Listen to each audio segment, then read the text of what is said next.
It's 106 miles to Chicago.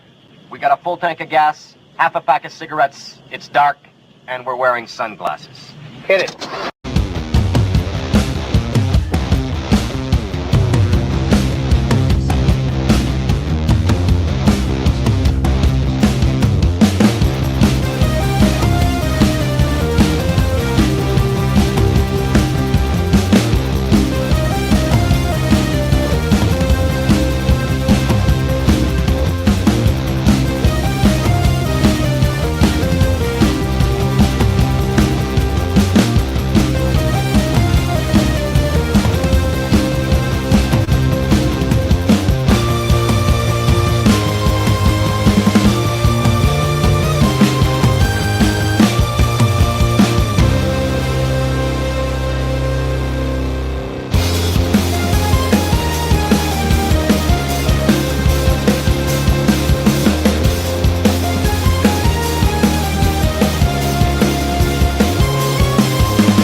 Got to turn on my mic. It's been a little bit, guys. I've been away for a while. Yes, I've been taking care of Dean Cain, All-American Lawman. Whew, that was something to get that done, but we did it. We did it, boys. We did it. We got it done. I just talked to my printer a little bit ago. Welcome in, guys.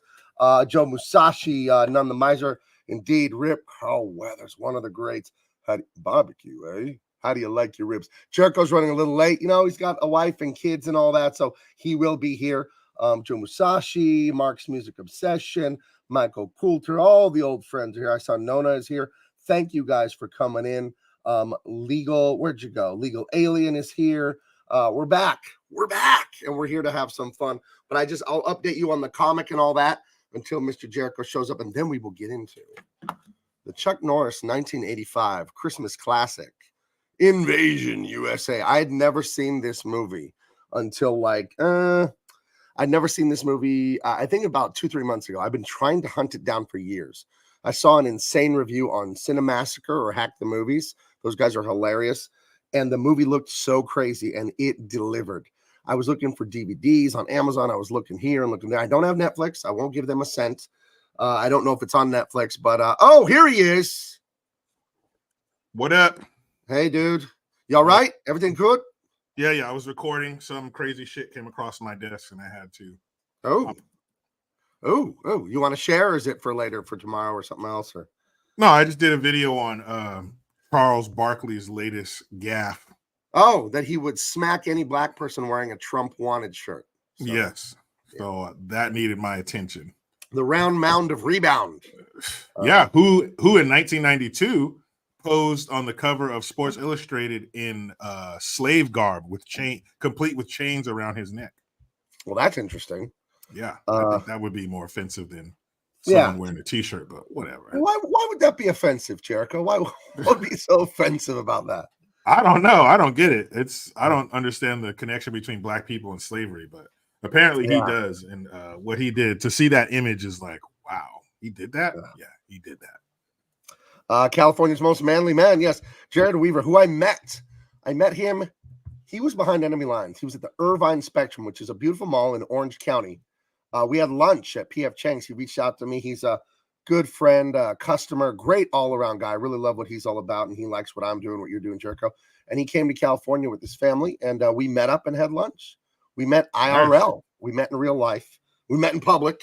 I didn't say come to my house or nothing. Well lit. Yeah, for sure. It's like when you buy something on Facebook Marketplace or somewhere. It's like, I'll meet you at the grocery store parking lot in the middle of the day, you know? Yeah, so we're not doing that. Got to make sure it's all good. Let's see. Joe Musashi. Yeah, it's on Tubi. Yeah, Invasion. You say we'll get to that, but we got a lot to talk about because we were gone for like 7-8 weeks, and that's because I was working on this, kids. It's working on this, and it's come out beautifully. We got it out. Whew, we had some deadline, a little bit of snag there with the holidays, and the illustrator Aikion, he's just an amazing guy. 30 years in the business, animating, illustrating, animating movies. You've seen his work. The guy's amazing. He's worked on the biggest things forever, and worked huge in comics too. And he traveled from Europe to Los Angeles to visit friends for the holidays. And his son came down from Canada to visit him. But when he came here, these big screens we used to draw on with our digital pens and all that to draw the comics, it got broken by the airlines. So he got behind on the book. And this dude, he banged out the last 20 pages of this thing, I think, in a week and a half or 2 weeks. And you can't tell. You cannot tell by looking at it. He's that good. I mean, in comics, you're usually good or fast. But guys like me and Aikion, we're both. We're rare. We're good and fast. And no criticism against slow guys. That's fine. I get it. Some guys are pretty slow and they're really good. But it's a rare person that is really good and really fast. And he saved our ass on this project here. This right here, I got these. They shipped in yesterday. They're the black and white art book, which is raw art, concept art of Aikion stuff. Little preamble by me telling everyone what we're doing, what we're up to. The credits page, thanking people, dedication, and all that. And then we get in here and we just see delicious babbage, awesome concepts of our main hero, Dean Cain / Chris Tanaka, beating up underworld thugs. It's really, I mean, look at that. That's so nice. The old grandpa and the Aztec temple. You guys are going to see, you're going to love this thing. You love Indiana Jones. You love Romance in the Stone. You're just going to love it. One of our big villains here. I'm not going to give away names or nothing like that. But it's 28 pages, black and white. You can still get these. Go to bigmancomics.com right now. The regular books, I just talked to my printing broker. The amazing lady helped me get this book printed. And it got shipped yesterday. I didn't know. So I'm getting the books early. I was supposed to get them like on the 14th or the 15th, like the end of next week.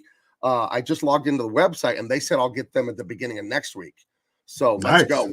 Yeah, that's awesome. And then the last thing I'm getting is the foil covers. I had a third company print the foil, those really shimmering ones. I could grab one off the shelf over here. Those will ship to me at the end of next week or something like that. So we got it. So if you guys order this right now, bigmancomics.com, I think I put a link in the I did a typo in the thing, so I had to unpin it. I'll pin a link in there. Order it today. You'll get this thing in just a few weeks. It is gorgeous. For those of you that read comics, the Eisner Award, that's the highest award in comics, the Eisner Award-winning author, Mike Barron, who's a very good friend of mine, so good that I named my third child after him, literally, Michael El Taib. He read this thing and said it's a home run. He said it's phenomenal. The writing, especially the art, speaks for itself, and we are just so proud of this thing and so grateful to all of you that backed it. You let us be true artists. No interference from woke 23-year-old blue-haired women editors like when we worked for the big Hollywood companies telling us to make it diverse and to make it stupid and to make it boring. Nope, just a thrill ride. You're going to freaking love this thing. So go and get it. Let me make sure I have this correct. And then Jericho, tell me what you've been up to because I'm going to go grab that thing off the shelf. How you doing, buddy?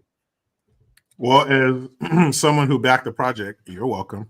I'm really looking forward to it. Not only am I, but my son. Because the last comic book, yeah, someone's right outside here. My ride's here. Gotta go. Somebody's See in you guys trouble. Later. The last one we read was Chi-Jaw, of course, Truth, Right. Justice, American Way. So my son has been, both of us have been looking forward to getting our hands on another project. This time, Dean Cain, All-American Lawman. So there are multiple generations out in the world waiting to get their hands on this. I can't wait to get my copy.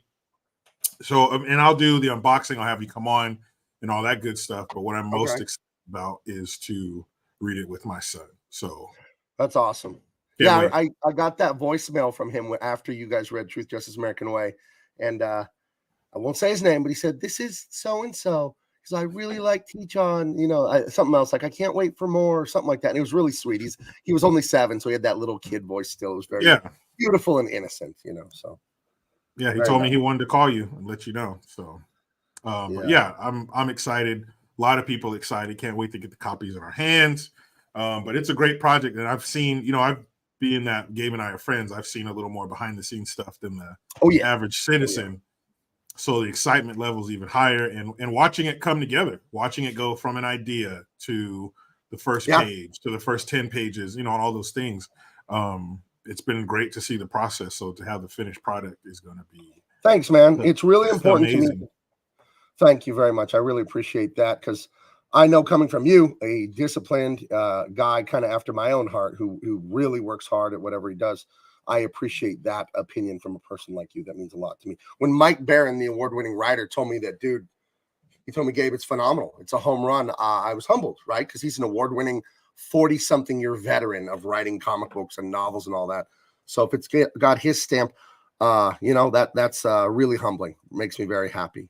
So for those of you that aren't familiar, here's a little bit of promo art and some interior pages. I'll go grab that foil cover so you can see that. Those are limited to only 500, the foil covers. I ordered those, so once those are gone, they're gone forever. So that's it. Yeah. It does depend on who you hear those things from. It's nice to hear nice things about your project and your product. That's great. But when you get praise from people who are giants in your industry, it carries a little more weight, and it's very nice to hear.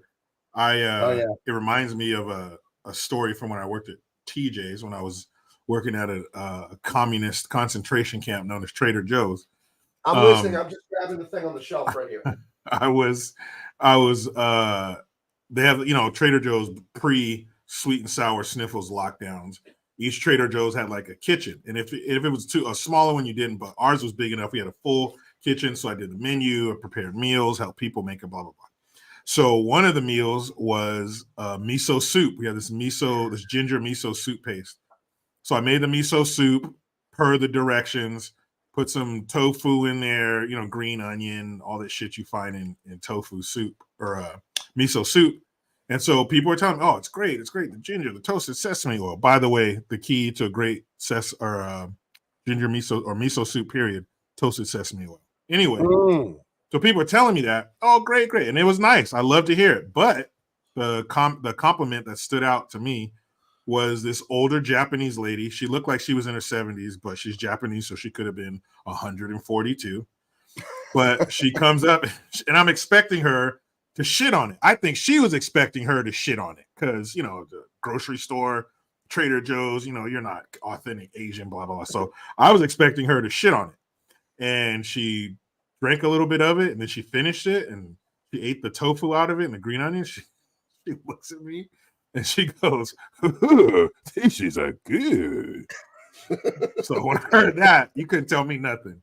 So I totally understand when you get high praise from somebody who's in the shit. It's nice. You got the Asian grandma seal of approval. This is a good day. So. When you're making Japanese food, what praise is higher than an older Japanese woman telling you these are good? Right. So hey, on my miso soup game, get off me. Real quick, here is a sample of the foil cover. Let me take it out of this bag. Billy Tucci, a great comic book veteran, great husband, father, great kind of guy after my own heart. I was like the family men kind of guys. He turned me on to Ready Comics out of Arizona. I will be receiving these at the end of next week-ish or something like that. I think they're going to ship the end of next week. I had a different company do the foil. I'm going to have, so we'll see how they do. I'm happy with the black and white art book so far. So far, so good. Everything is looking nice. The T-shirts, I'm going to go proof them Thursday and Friday. I'm going to head over to my T-shirt guy. He's local. And it's funny. It's a little double impact connection. My T-shirt guy is located right by the Triangle building from Demolition Man. Oh, wow. The white it's that road there. That's Miramar Road. On the south side of that road is Top Gun. That's the Miramar Naval or Marine Air Station now. But that's the entire, for acres and acres and acres, is Miramar, one of the biggest bases we have. And then on the left side is all industrial businesses. And whenever there's a military base on one side, there's across the street just money for the soldiers to waste.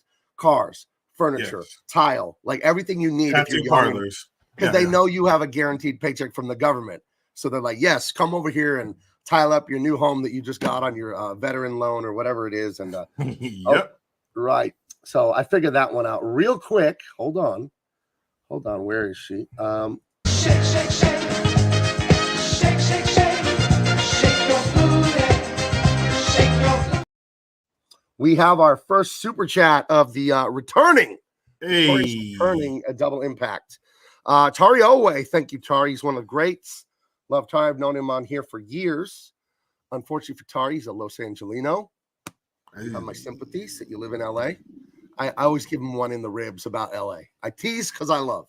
You want to say hello and ask where Shant is. Going forward, the show is me and Jericho. Love Shant. I want everybody to support what he does. He's a great artist, a great family man. Going forward, it's me and Jericho going here. So that's all I have to say about that. Okay. But we support Shant. He's an awesome dude. He makes awesome art. So please check him out. And he has his own YouTube channel.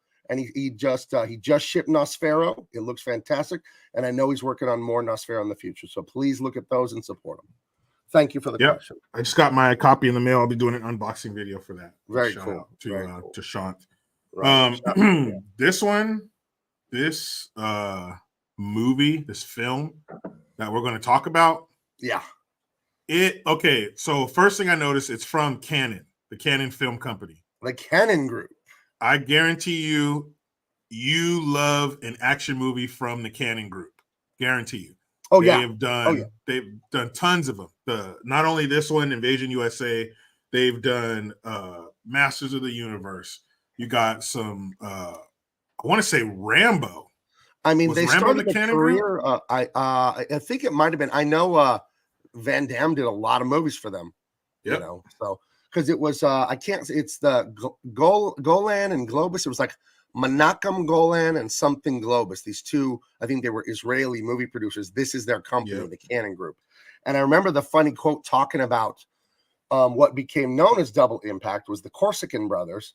And I think it was Sheldon Lettich. He wrote and produced and directed a lot of Van Damme's movies. He wrote Rambo 3 famously. He's a great action writer, Sheldon Lettich.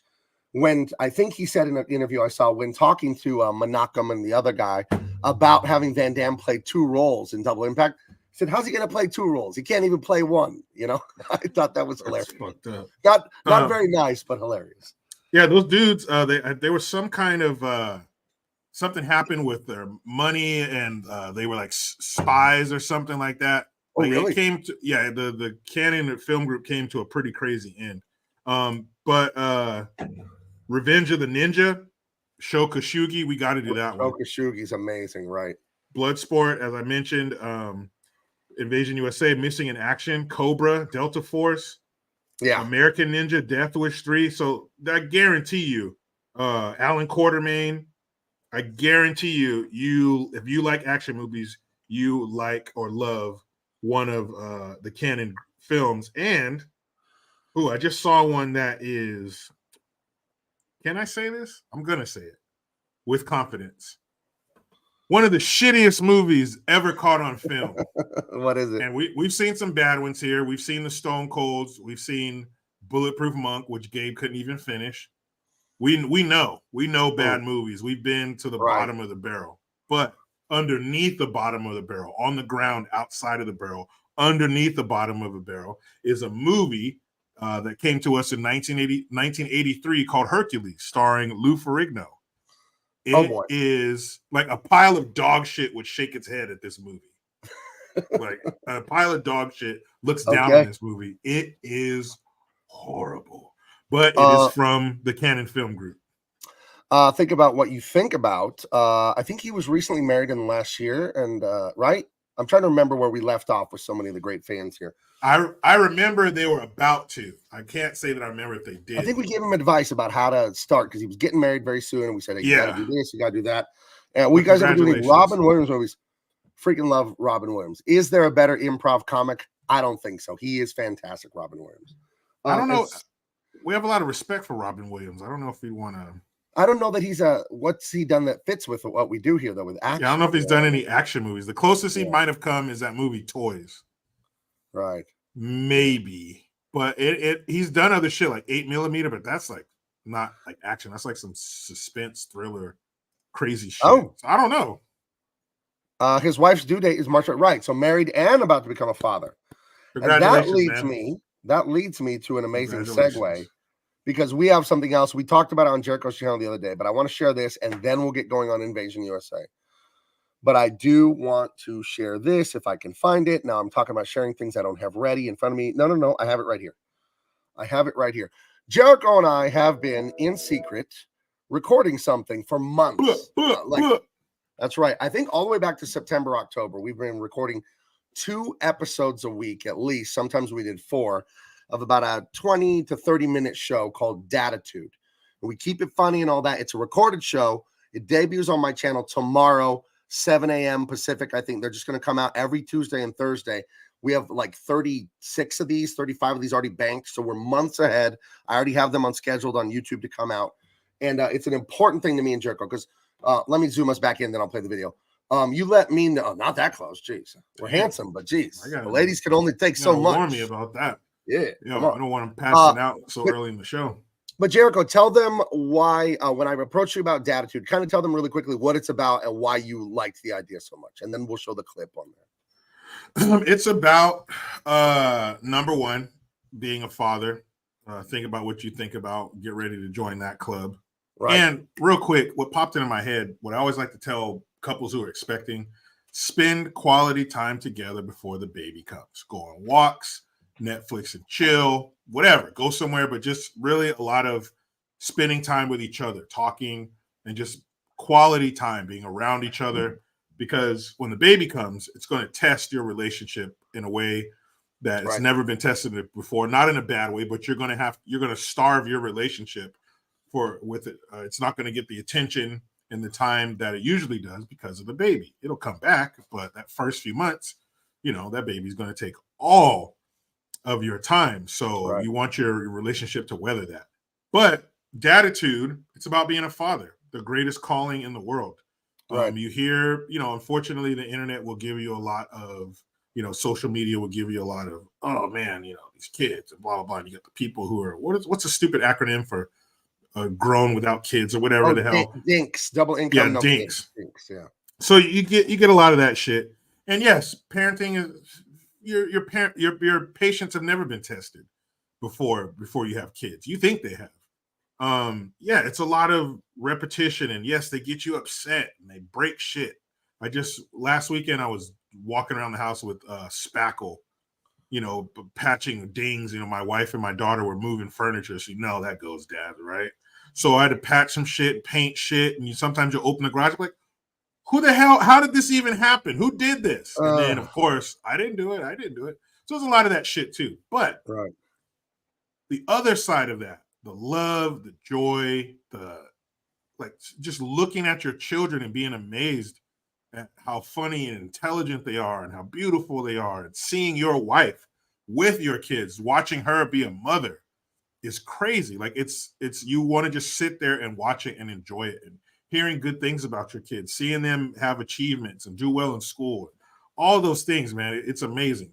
But our show is about that. The stories that come to mind, and also being a better man and helping other people be better men. And we did a live stream yesterday.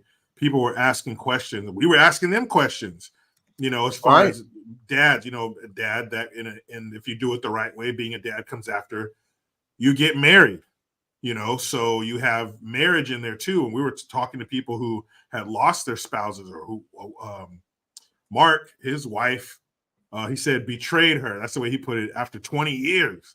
So there's angles to this marriage and dad thing that we don't know. We don't know divorce. We don't know, the ultimate kick in the nuts, having your wife, quote unquote, betray you. So it's a lot of things. We covered a current event, the female truck driver who was literally dangling off of a bridge, like a Spider-Man movie. Right out of a double impact style 80s action movie. I didn't know that a semi could hang off a bridge. I thought that was Hollywood crap and that it would just fall in real life. No, it can hang. Yeah. So Daditude is about, for us, exploring and figuring out what the hell is going on with families And I think my theory that I'm still working on, because I don't know, I'm a scientific guy, I want to figure it out, is that it's men. People complain about hoes and feminists and blah, blah, blah. I think women will follow our lead if we're good, strong, resolute men, and we don't go for bullshit, and we set boundaries, and we lead with love. You know what I mean? We're loving leaders to our wives and children, the women in our lives, the kids in our lives. And that's what I want to figure out with Daditude. So I could just be part of the solution. Because when I look at society falling apart, I just see everything goes back to this one vector: lack of fathers. Everything goes back to that. So Daditude is an exploration of what is going on here. And Jericho and I, we're right about some things, we're wrong. And you'll see, we've already recorded 30-something episodes. Some of the opinions I have at the very beginning of the show, the first few weeks, I change them like by episode 20 or 30, like, oh yeah, the MGTOW guys were right. I used to make fun of MGTOW guys, like, oh, what cowards, what losers. They don't know how to handle women and blah, blah, blah. And now that I've moved on for like looking deeply into this, I'm like, oh my God, they raised some serious points. So here's a clip so you could promo the show. You're going to love it when it comes out. We do goof around. It's not all somber and too serious. No. That truck was dangling off a bridge.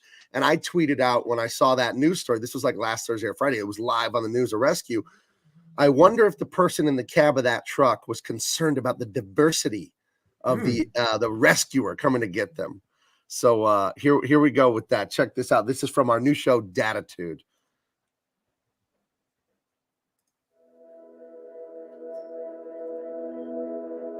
What would happen if the man dangling from this truck wanted a diversity hire to save him instead of whoever was most qualified? Daditude investigates. Hey, excuse me. Yes, sir. Are you all right? Are you alive, sir?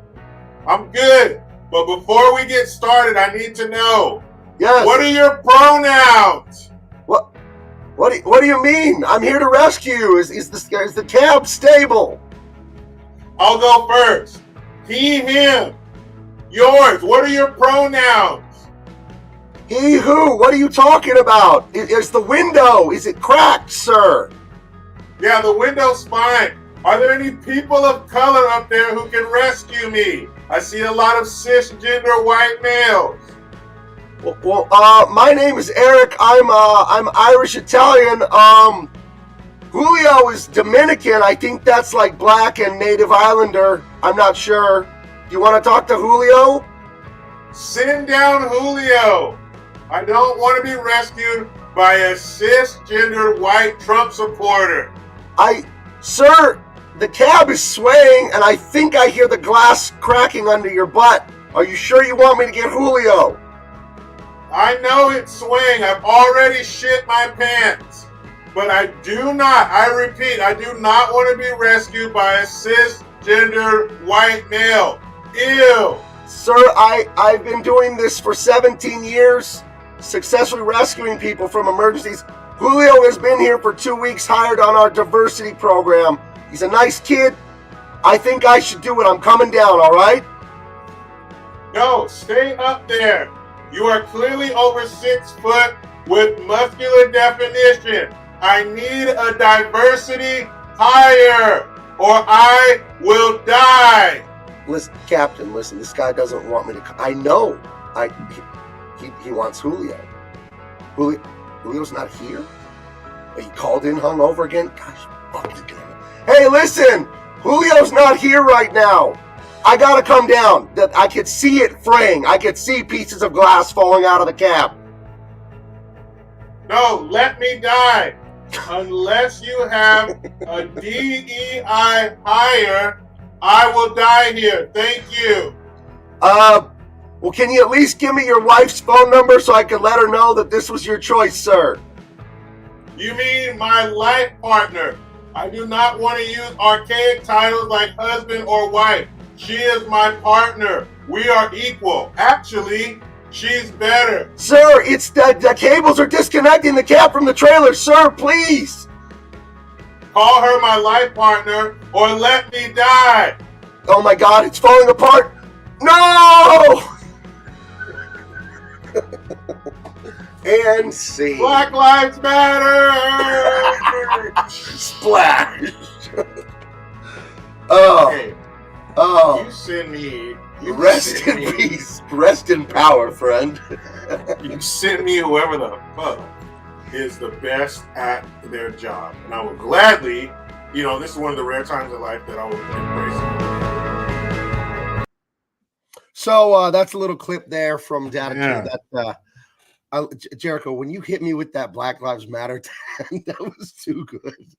Do you guys not think that there are people that are really like that? People that are it isn't funny. It isn't funny when it really happens. In our version, it's funny because it's not real. But that dude that immolated last week, I got to be careful what I say here on YouTube. That's actually devastating for him and his family to be. Obviously, something's going on mentally. I'm not a psychiatrist, but my goodness, that's, people made fun of that guy so much on the internet. And to me, it's like, no, it's not funny. It's terrible, dude. That is somebody's brother or cousin or son or something. And whew, boy, that is yikes. But I think humor is the way you can talk about these things and get through really difficult things to talk about. Instead of getting all angry and spitting and like twitching eyes, humor helps. It's it's that sugar to help the medicine go down. Yeah, Mary Poppins. A spoonful of sugar helps the medicine go down. And that reminded me when you said that it's somebody's cousin or whatever. My wife always says, if you see a homeless person or something, she always says, that's somebody's son, that's somebody's daughter. Isn't it terrible? I was like, yeah, it is. It is. All right. And when and I think of like, the OnlyFans girls or the drug heroin. I went to pick up a pizza with my wife the other day downtown, Prince Street Pizza from New York City. They opened one here in San Diego, amazing pizza. And there was a gentleman with tinned foil, and he was burning some cracked cocaine and freebasing the aroma. And we walked right by him on the sidewalk downtown. And at one point, that guy was an 8-pound baby, giggling, being breastfed, and being loved on. And it's so sad to watch people. And this is what Daditude is about. Like, everyone has limitless potential at first when they're a little baby and a little kid, and these adults fail them. And really, to me, it hangs on the father. It does hang on the father. A good woman will follow you if you give a good lead. Captain Haruno, one of the great improv guys out of the crowd here. Where have y'all been? I've been missing the show so much. Thank you. We've been missing you. I have been trying to get this done here, trying to get this stuff done. Dean Cain, All-American Lawman. I've been working on these. The printer notified me today that they shipped yesterday, the graphic novels. The art book's already here. BigManComics.com. I put a link in the chat. Go get it now because I will have these books in just a few days. And I'll start mailing them out to you. And for no extra charge, I will touch each book and ship it to you. You will get a little essence of me when it gets to your house. So there you go. You pay extra, you can get it, it'll drag it across the taint for you if you pay extra. You want to take this one, Jericho. What would your final woke phrase be, guys?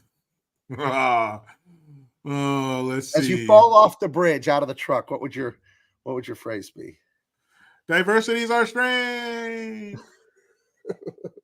I think mine would be love trumps hate. Yeah. Some bullshit. America's racist. Some horse shit that we all know isn't true. Let's see. Oh, that's true. That's true. No poll question. The poll question that will never be. Then we'll get to the dad darn movie, which is the reason for the season. Insane. It is.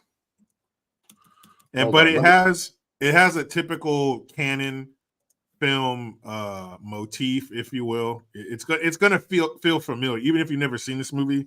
You're gonna feel like you've seen this movie. It just has that Canon feel to it, that Canon look. The writers, are they writers or are they just guys that got to just, hey, what do you think would happen if you put Chuck Norris in the bayou, or the Everglades? I can't wait to talk about this. As a writer myself, this story just doesn't hold up. It's fucking so crazy.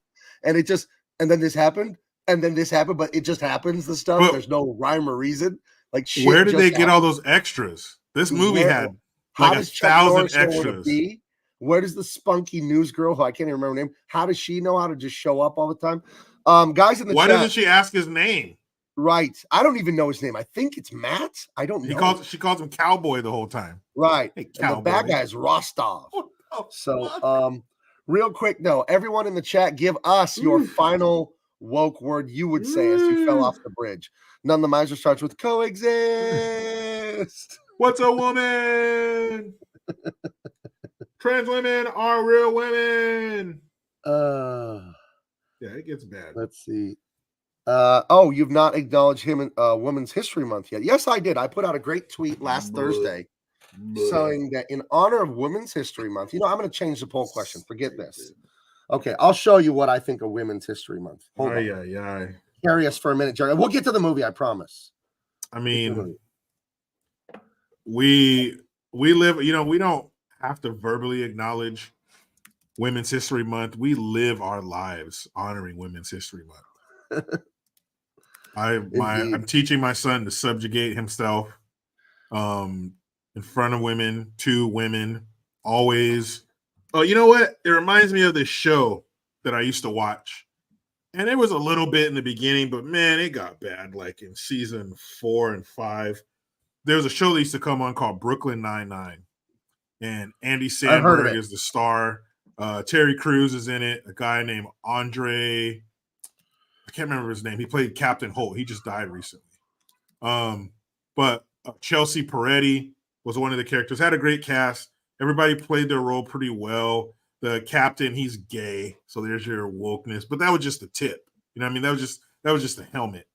And then it got to the point where the women were kicking ass and they were solving the case and they were teaching a lesson. And the guys are like, they would say, well, yeah, I'm sure it's some crazy guy. Oh, no, but women, they can be crazy too. They can be bad guys too. You got a bunch of that shit.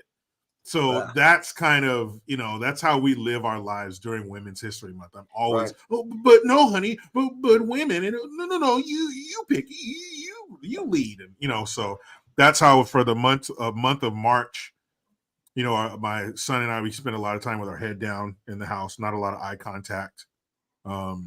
Just women are the superior beings, and men were just dumb sperm donors. That's all men are just. We're so dumb and dirty. We're dirty and dumb. That's it. What did men ever build or accomplish or solve or cure? Huh? Let me know that. My daughter, roast battle champion of Hollywood, 4 wins in a row, congratulated by none other than roastmaster himself, Jeff Ross, at one of her most recent wins. My daughter's cleaning up Southern California of bad roasting. She's destroying people on stage. Check her out. Minnie, you could drop your link in there for people can watch her videos. Warning, drop it, girl. These are spicy. Jericho, you saw her roasts. They're nice. I've seen a few of them. Yeah, and that's the beauty of a roast. That's the last frontier for a real brutal comedy. And the more brutal it is, the funnier it is. Right.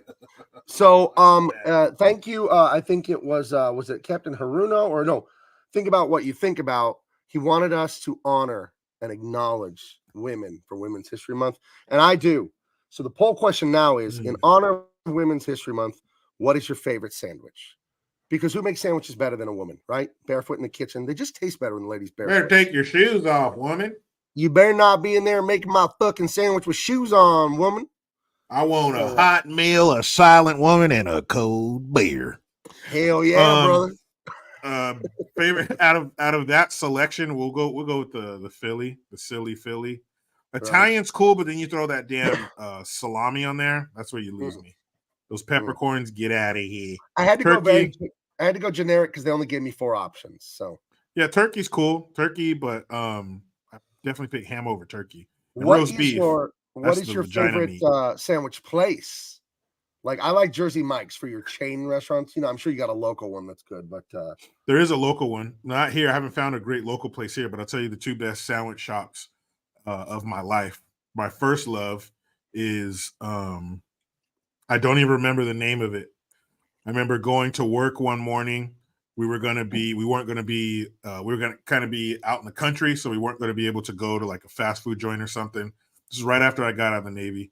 So there was this little, like a screen door to somebody's house, like that kind of screen door. Damn. You open it, you go in there. I was like, well, first time there, I didn't want to get too crazy, but I ordered the basics. If you can't do the basics, I'm not coming back. But one of my favorite sandwiches, a little ham, a little mayo, pepperoncinis, red onion, right? Toasted roll. Oh, it was delicious. Sounds good. Like there was no signage. You just had to be from there. It was in Hamburg, New York. And man, I know if I was near there, I would feel it in my heart. My heart would be the GPS to get me back there. But great. And then local place where I used to live in Monterey. It's called Campanos. It's up on the hill. It's up on Prescott Street. It's right across the street from DLI. So you get a lot of soldiers there, airmen, Marines, all the guys and gals who are there. The Defense Language Institute is what DLI stands for. But here's a crazy thing about Campanos, amazing sandwiches. He gets his cakes from a place called Layers. So they got these crazy cakes, like, a 2-foot high slice of cake. But the owner is part of the Alphabet Soup Group. And if you are found to be attractive to him, you will get an elongated, give you a large salami for free. you get a pretty long, intense handshake from him. It was kind of like everybody knew about it, but I guess the sandwiches were too good to do anything about it. I'm not sure what happened, but he was definitely a weird fucker. But great sandwich. I recommend the number 26. Okay. There's a family-owned place in Escondido. That's North County, San Diego. It's its own city, though. Argusas or Aragrusas. It's an Italian family-owned place. Insane, like hoagies and subs and all that. I think Jersey Mike's is really good for a chain, though. I really do think it is good. Let's see. Just give me a double burger with jalapenos and onions and butter on the buns, and I'll be fine, and put some cheddar cheese on there. There's a place in Pacific Beach. That is the hippie/college party area in San Diego, just right by my house here. And my son recommended Friendly's Burger. It's a smash burger with onions and cheddar. You know, when they smash it like paper thin so it gets crusty and extra beefy caramelized flavor. Ridiculous. Friendly's was really good. Never been there before. So does he suck off the Does he? If you want him to. I don't think he does it out on the sales floor, but I'm sure, you make the right kind of arrangements. He will get that gravy out of your tube steak. But I think we should open up a culinary show off of under the double. Well, that's what this umbrella. is. I mean, this it is always goes back to the grub. That's right. But best Philly cheesesteak I ever had was not in Philly. It was at a place called Mr. Pizza in New York. Delish.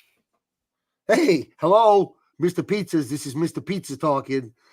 Hey, and what was cool, you build a little rapport. You're a good tipper. They'll stop by the liquor store and pick up cigarettes. It was back when I used to smoke. Get a pack of smokes for me. Grab a Snapple or whatever where they were at the liquor store, or bring you liquor if you're over 21. Great people. Nice. I like that Mark's music obsession. He said if he fell off the bridge, his last words would be white privilege. That's a good one. That's a good one. Fucking dick. Make him fall faster, you fucker. You cisgender fucking white guy. All right, B's and G's, boys and girls, here we go. Invasion USA. The Canon Group has made a masterpiece that sums up 1985 in American trash action movie cinema. Yeah, in an hour and 47 minutes. Right. It's a tight movie. It is. And it breaks all the rules of storytelling, but it delights you at the same time. It starts off. Oh, go ahead. I will say though, these Canon movies, they are bad usually, but they are tight. I will give them that. Not a lot of fat on it. Only an hour 47, so you got to get to the shit, and it starts off pretty crazy. Yeah, this movie starts off completely insane.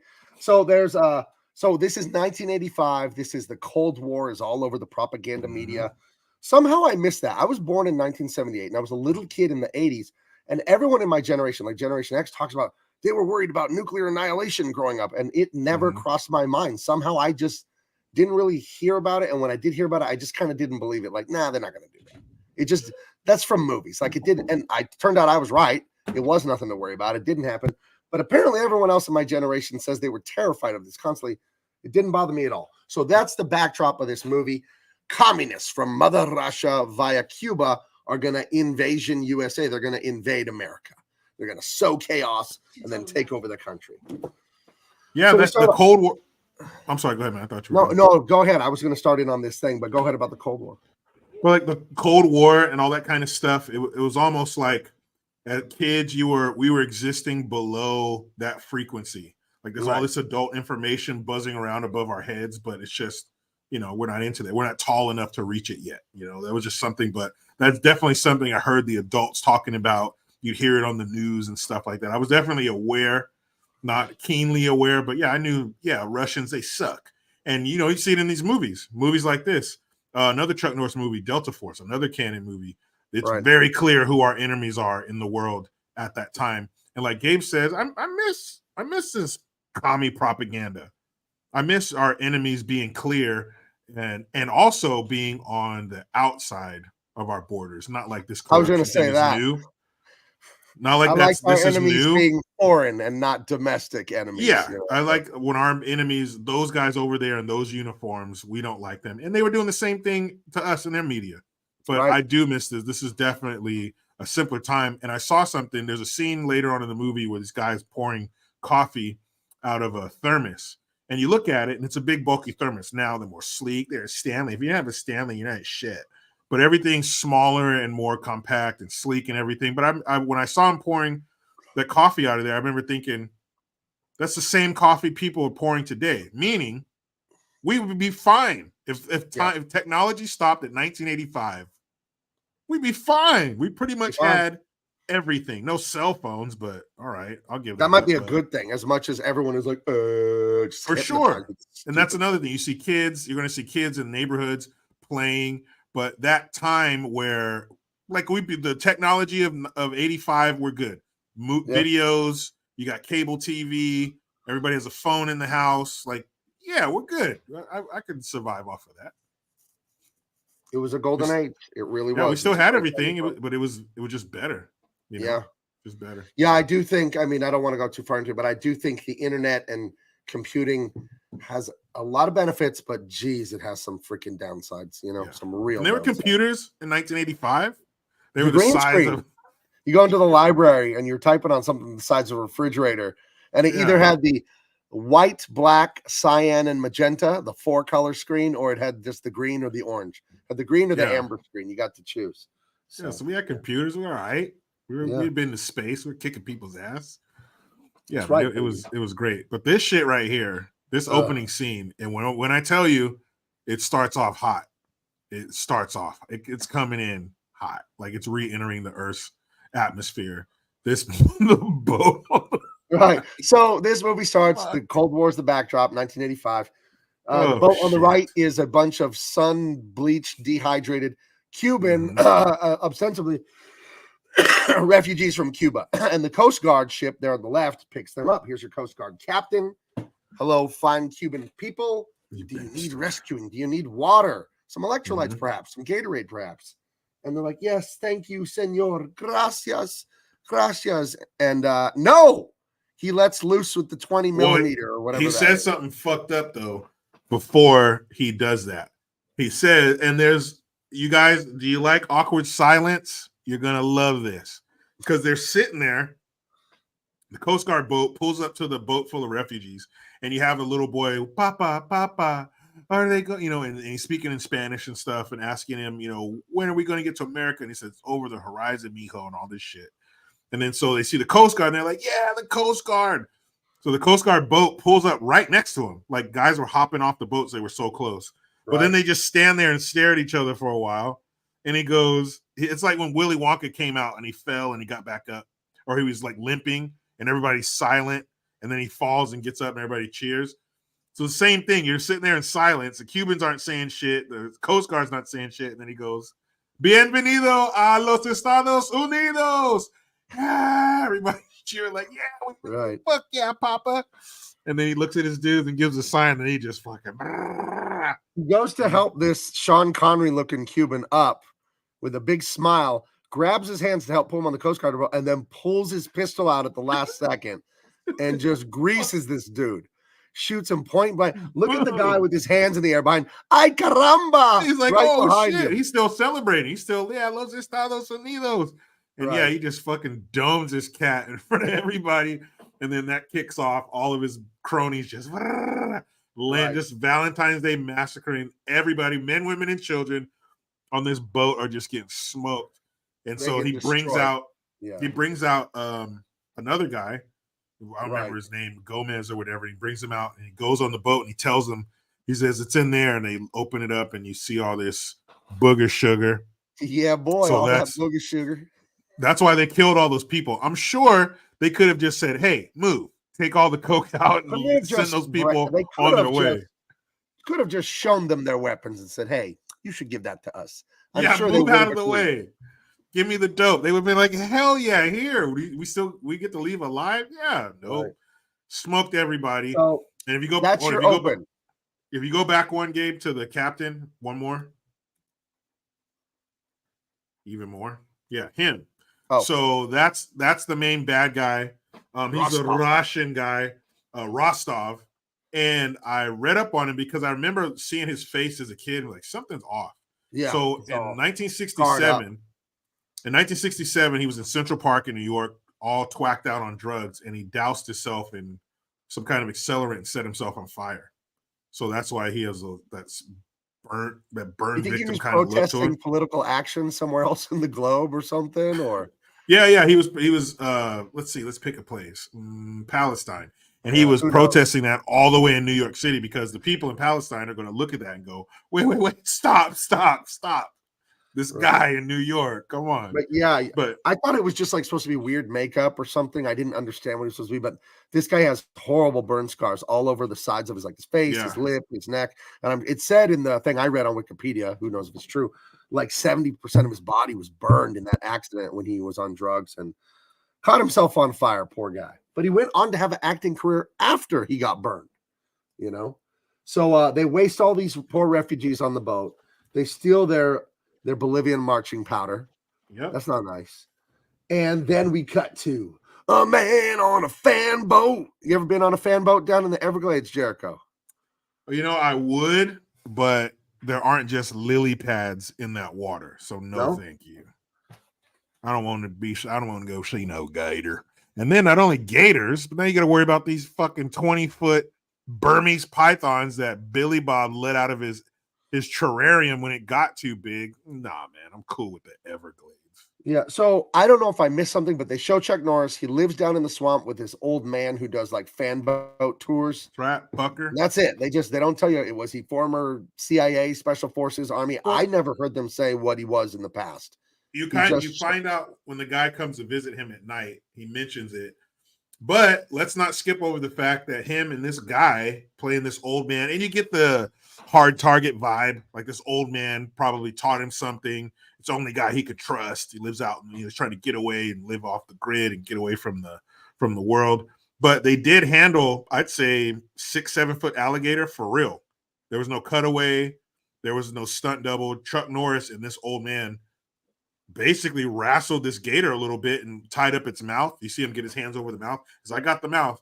And then he wraps a rope around it. And when they're lifting the gator into this cage, it turns around to bite the old man. But luckily he had secured his mouth properly, so it didn't. But that was a real fucking gator. So Chuck Norris, he probably, we've all heard the Chuck Norris jokes. Right. But he probably had a talk with that gator before they started shooting. Like, unless you want to be some luggage by the end of the day. Right. Listen, I need some new boots in a suitcase. So if you don't want to play ball, we can figure it out. All right. Yeah. And it would be like a Popeye cartoon. He'd punch the gator and then it would go up in the air and fall down as luggage. Oh, Popeye. And why were they fighting over olive oil? No. Bluto or Bruce? Fuck you, olive oil. But she was always going to Bluto. She always went to hang out with him. Oh, Bluto. And then she found out, Bluto's a dick. And she called for Popeye to come save her ass. Fuck. That's right. I think I'd eat a can of spinach and fucking fight her. So one thing you'll notice in this movie that I find hilarious is they don't keep track of the story. If things just happen, they don't keep track of day or night in this story. It will cut from a day shot to a night shot, back to a day shot. You'll have scene A, it's daylight, scene B, night, and they'll jump back to scene A to show you what he's doing again, and it's day again. It's like, dude, this is all taking place in Florida. What are you doing? And I find that hilarious. So we go from like what looks like, midday Florida Everglades, and then it's nighttime where all those Colombians or the Cubans were killed, and these FBI guys are on the scene, and that's where we meet Sassy Joe. I don't know her name. I didn't catch her name, but she's this reporter, an April O'Neil of sorts, and she's real mouthy with the authorities, real mouthy with the cops, and I'm just doing my job. You guys ever hear the First Amendment? Get her away from there. And she's just like, I don't know. She's just in there being a little fire plug or a little fire. This girl. Like they don't take her seriously, but let me guess. You guys are going to take my film for an investigation and like hands over the camera. Like, why didn't you just switch out the film, give him some blank shit, and you keep the real shit?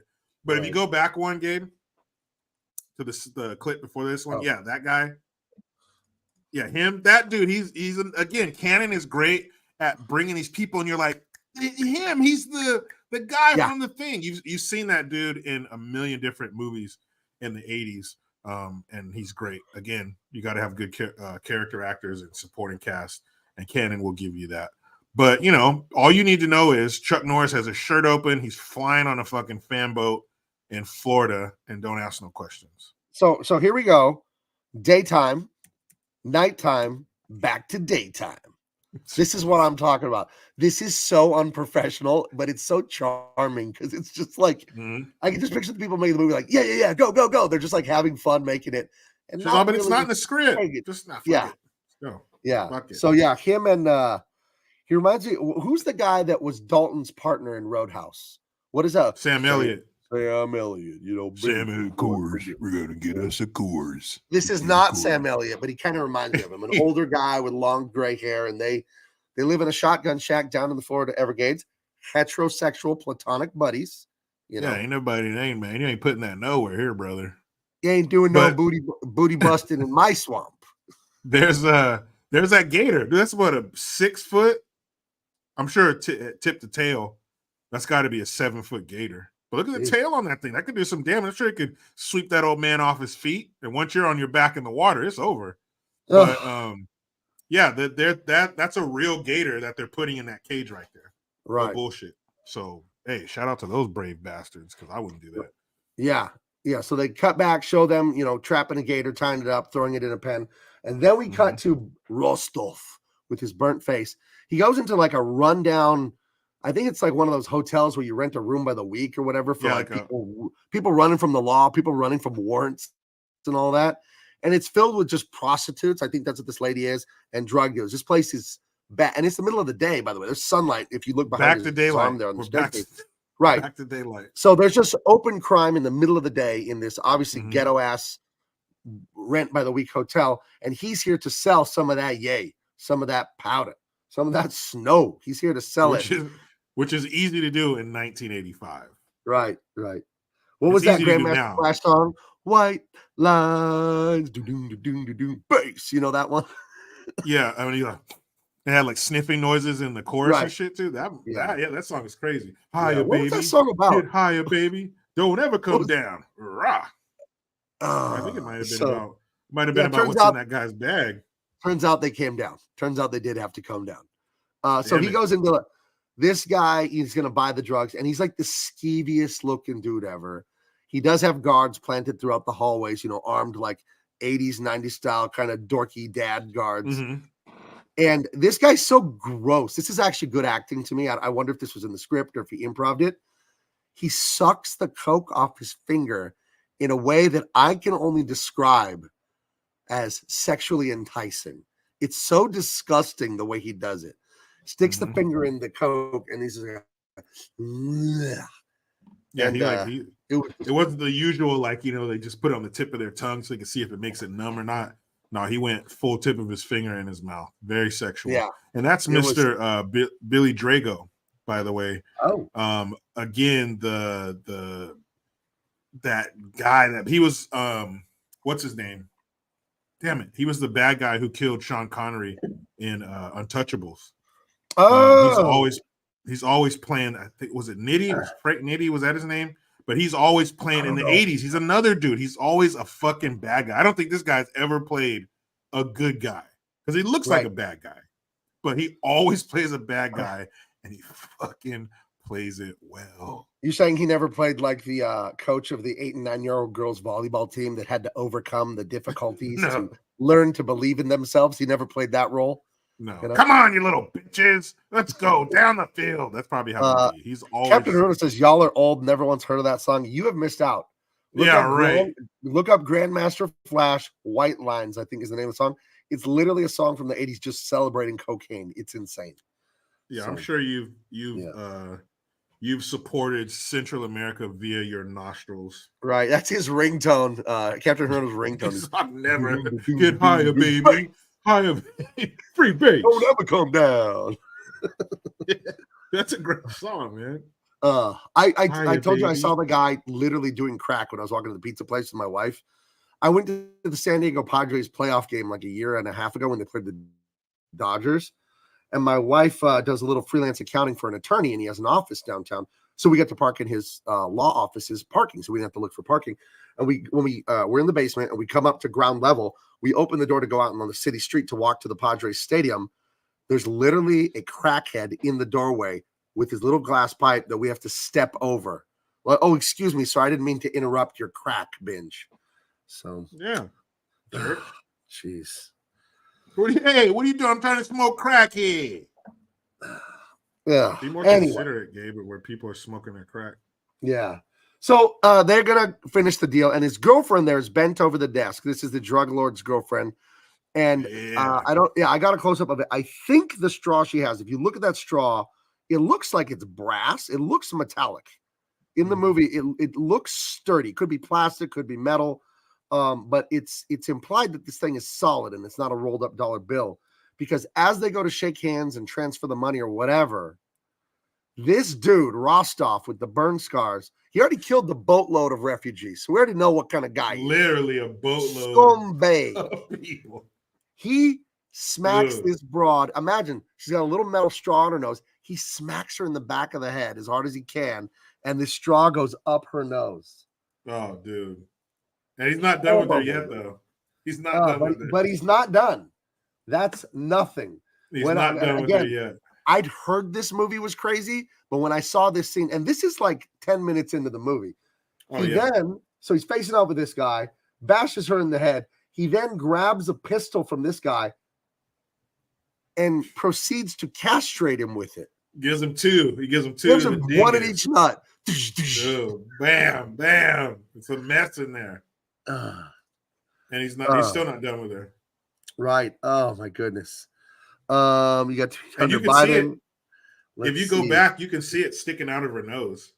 When she's all like that with her hands up. You can see it sticking out of her nose. So yeah, it must have been some kind of metal or something. Yeah.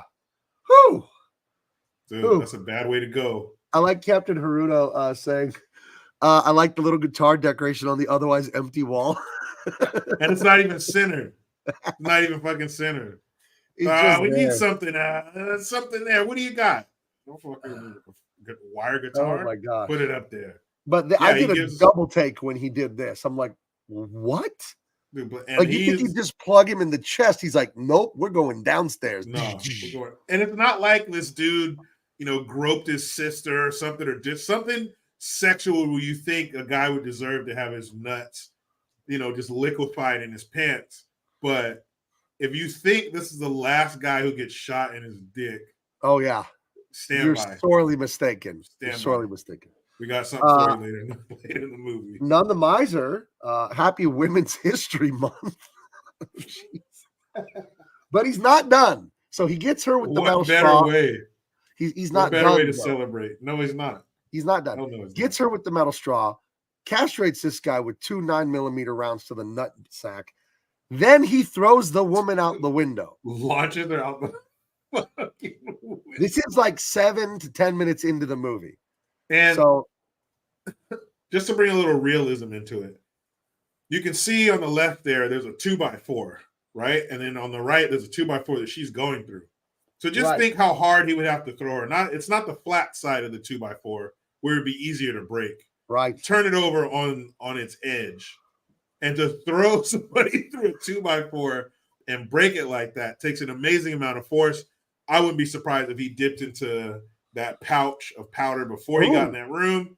Because, man, he gave her the fucking business. Like an evil Popeye, he did a little bit of blow to get some extra strength. He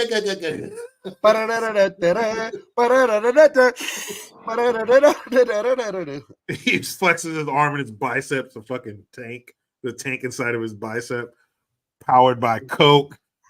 Yeah, man, he's got the bicep, and the army tank is on it, and it says "Yay" on the tank or Coke on it or something like that. Yayo. Yeah, man. His face is just all white from the nose to the chin. His eyes are all fucking dude. fucking You can see the within tops, the white on the top of his eyes. That's how you know someone's crazy, when you can see the white part on the top. dude. Within 30 seconds, he's killed 2 people in the most amazing fashion Right. that you've ever seen. Oh, And another thing, I was expecting to be hearing that guy screaming, because I don't Nope. think a nut shot is fatal. Even if your nuts are obliterated and you bleed to death, it's going to take a few minutes. right. But apparently in this movie, a nut shot is fatal instantly. This guy takes 2. He's dead up against the wall. And it's like, come here. Happy Women's History Month, girl. Out the window. He's like, I think I saw some laundry outside you could fold. He throws her out the window. That laundry's not going to fold itself. See ya. Yeah, gave her some frequent flyer miles. And then the next scene is when we find out a little bit about Chuck Norris's history with the agency. So one of the FBI agents rows up, row your boat. He paddles up through the bayou. Wait a minute. He didn't just row it, though. He rowed it gently. Gently down the stream. That is true. Yeah. That's important. Merrily. Life is but a dream. Indeed. That's what he said. How do you know that? So he sneaks into the shack in the dark. Chuck Norris puts him in a headlock, and then he lets him go, and he lights the lamp, and they start talking about, you got to help us with this. But I didn't catch the origin of Chuck Norris's character. What does the FBI guy tell him? Like, you were special forces. I didn't ever hear that. I must have not been paying attention. Oh, believe me, they didn't give much information. But this guy, it's pitch black. Why did he think it was a good idea to go in there? It's pitch black. Nobody's home. But he's, for some reason, goes in there. He's looking around, and then all of a sudden, Chuck Norris appears behind him, grabs him by the head, puts a knife to his throat, and then he totally knows it's him. I don't know why he did that, but then he lets him go, and he's over there like lighting a fucking like a Coleman camping lamp with a match, and he goes, I'm not going back. Right off the bat, I'm not going back. I'm not going to do it. And he says, the company needs you. I'm not going to do it. No way. He says it's Rostov. Is that his name? Yeah, the Russian guy's Rostov. It's Rostov. And of course, that gives him pause, and he like turns around. I should have killed him. They should have let me kill him when I had the chance. Right. And then he goes to cut to a flashback, and they didn't even give us the not even the corny sitcom blurry dream effect. It was just next scene, Rostov has a rocket launcher, and you're like, wait, what the fuck? And he's in like some embassy function. There's like a bunch of, I don't know, dignitaries, politicians at this big mansion, and he's going to light people up with this shoulder-mounted rocket from not too far away, by the way. That'll come into play later in this movie. Which is fucking ridiculous, but classic, compound, high walls, roving patrol. He fucking, sneaks in there somehow. And yeah, I think you're right, None the Miser. Company implies CIA.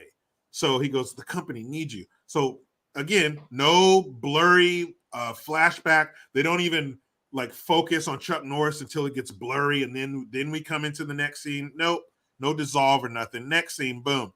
Rostov has a fucking rocket launcher. Like, wait, what's going on here? And then he's about to shoot, and he hears the hammer cock, and now Chuck Norris, all black, of course. And what a beautiful shot of Chuck Norris, all black, the beard. Love it. I love the black gloves. Everything's fantastic. Yeah, the 1911 45 to his head, who, by the way, will make a loud sound when you pull the trigger and blow this dude away and bring a lot of attention. But don't worry about that. So he Chuck Norris in the front of the guy's trousers. Yeah, that's where he got it from. He stole it from Chuck Norris. Who had Matt Hunter, by the way. That's who Chuck Matt Hunter. I knew they called him Matt. I didn't catch the last name. So he has the gun to the guy's head. He obviously saves the people that he was about to blow up with his favorite tool, the rocket launcher. And then now we're going to what did he tell him? I think he said it's time to die, because that's a recurring line. That's the slogan. It's time to die. Time to die. Matt, what'd you say his last name was? Hunter. Matt Hunter. That's the thing he keeps telling Rostov throughout the movie. It's time to die. Yeah, or tell Rostov it's time to die. You're going to hear it about 4 or 5 times. Right. And then he steps back and front kicks him in the face, and then he snaps out of it. And then his buddy says, "Oh, it's the nightmare again." Right. It's not real. He's not here. So obviously Chuck Norris is in his head. So yeah, so they wake that's up. it. The Russian guy wakes up. I think they're hiding out in a hotel or something, and he's with some of the other Russian bad guy bosses. And I like that's how they're Nico. like, That's right, Nico. and they want psycho. us. Yeah, Nico's a cold killer. Something he does nasty on the beach. But it's funny. The writing is so thin in this movie. Like, we want you guys to know they're Russian. So Nico grabs a bottle of that cheap Stolnichny vodka, and he takes a big slug. Yeah. You can see the label on it. Stolichnaya.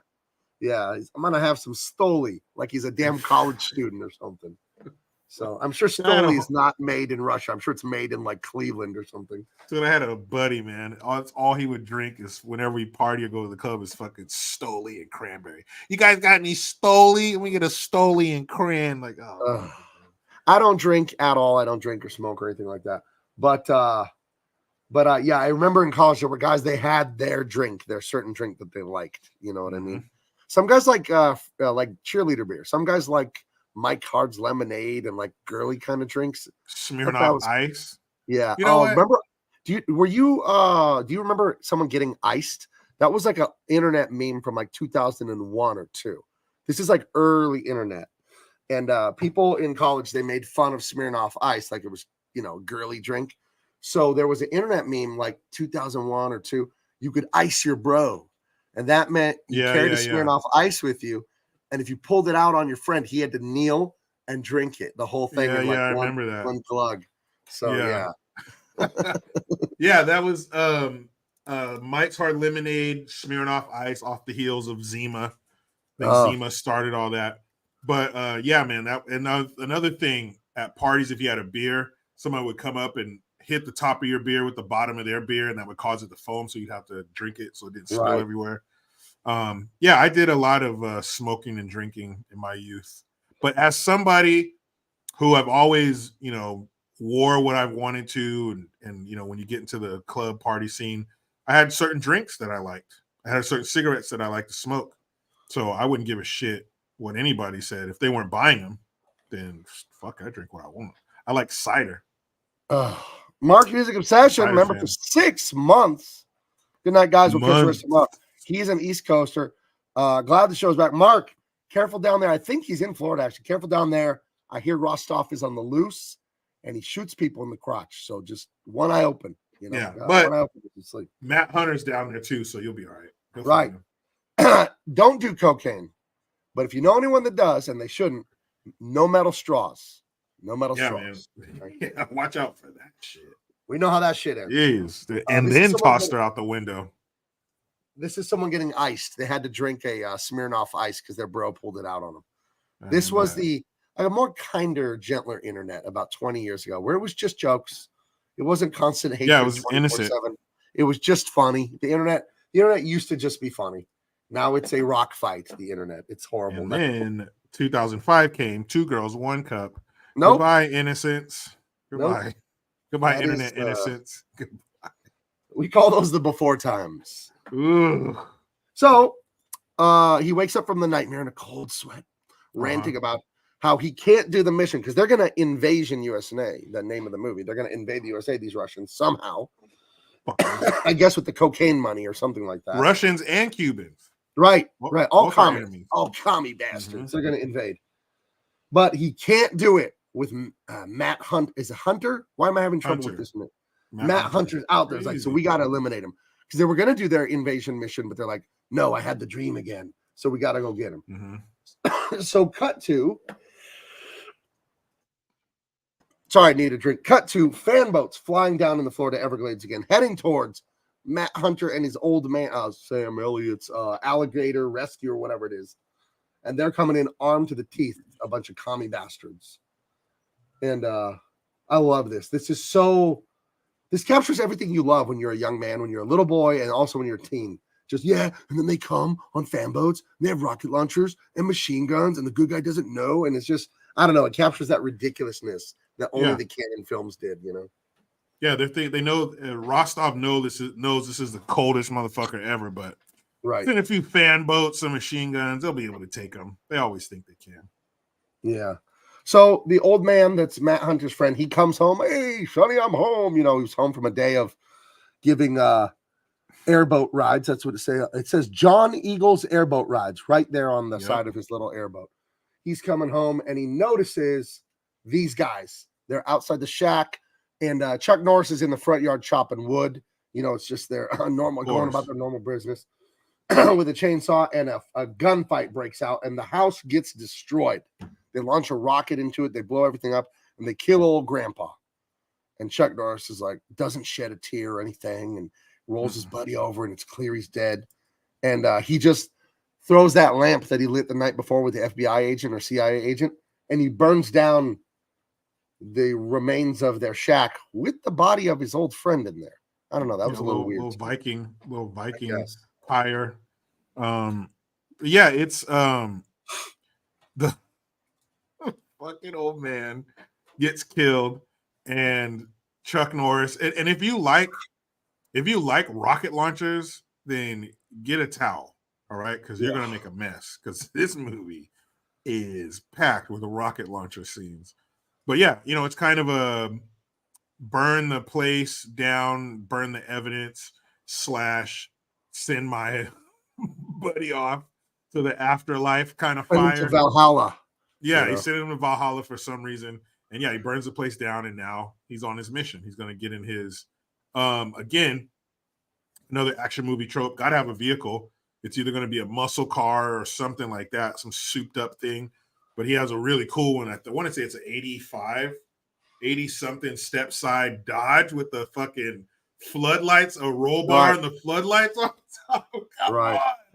That is so, if you could pick an 80s silhouette, though, that roll bar with the fucking floodlights on top, the little round floodlights is gonna be it, man. So yeah, remember they always they would have the yellow cover on them. They would say KC on them, or they'd have the smiley face. Smiley face. Yeah, hell yeah. Yep, he has it on the top of that truck, so it's on. It's on. Now you not only Rostov are you coming back starting shit again, but you killed his buddy. Right. You killed his buddy. So there's that motivation that you killed my wife, you killed my partner, you killed my buddy, you know, my war buddy or whatever, the old man who took care of me, the one person I trusted. It would have been nice if they told us how they were buddies so we could feel for the old man a little more. Because I don't think the old man had more than 2 lines in this movie. You know, I think one of them was look out, I think was one of his lines. That was one line. The other line when he told him to help that guy load the gator. Right. That was it. But yeah, if you would have shown a bit of that, like was he teaching him how to throw knives into the trees in the Everglades? Were they jumping on gators together? How the fuck was it Craigslist? How did they end up together? Was he helping him heal a broken heart, teaching him to love again? Like, what's going on, you know? Yeah, or maybe Rostov nearly killed him and he found him floating in the Everglades, nursed him back to health. Oh, you know? Right. I mean, and I'm no writer. But they didn't have any writers on this movie either. Well, I found I was looking on my I had the Criterion Collection Blu-ray of this that they put out, the special edition, and they did show the writing reference that they used for this movie. This was a lot of the reference they used. Oh, that was a lot of the lot of the push behind the movie, if you will. Right, yeah. They said this gave the movie a lot of energy, a lot of torque.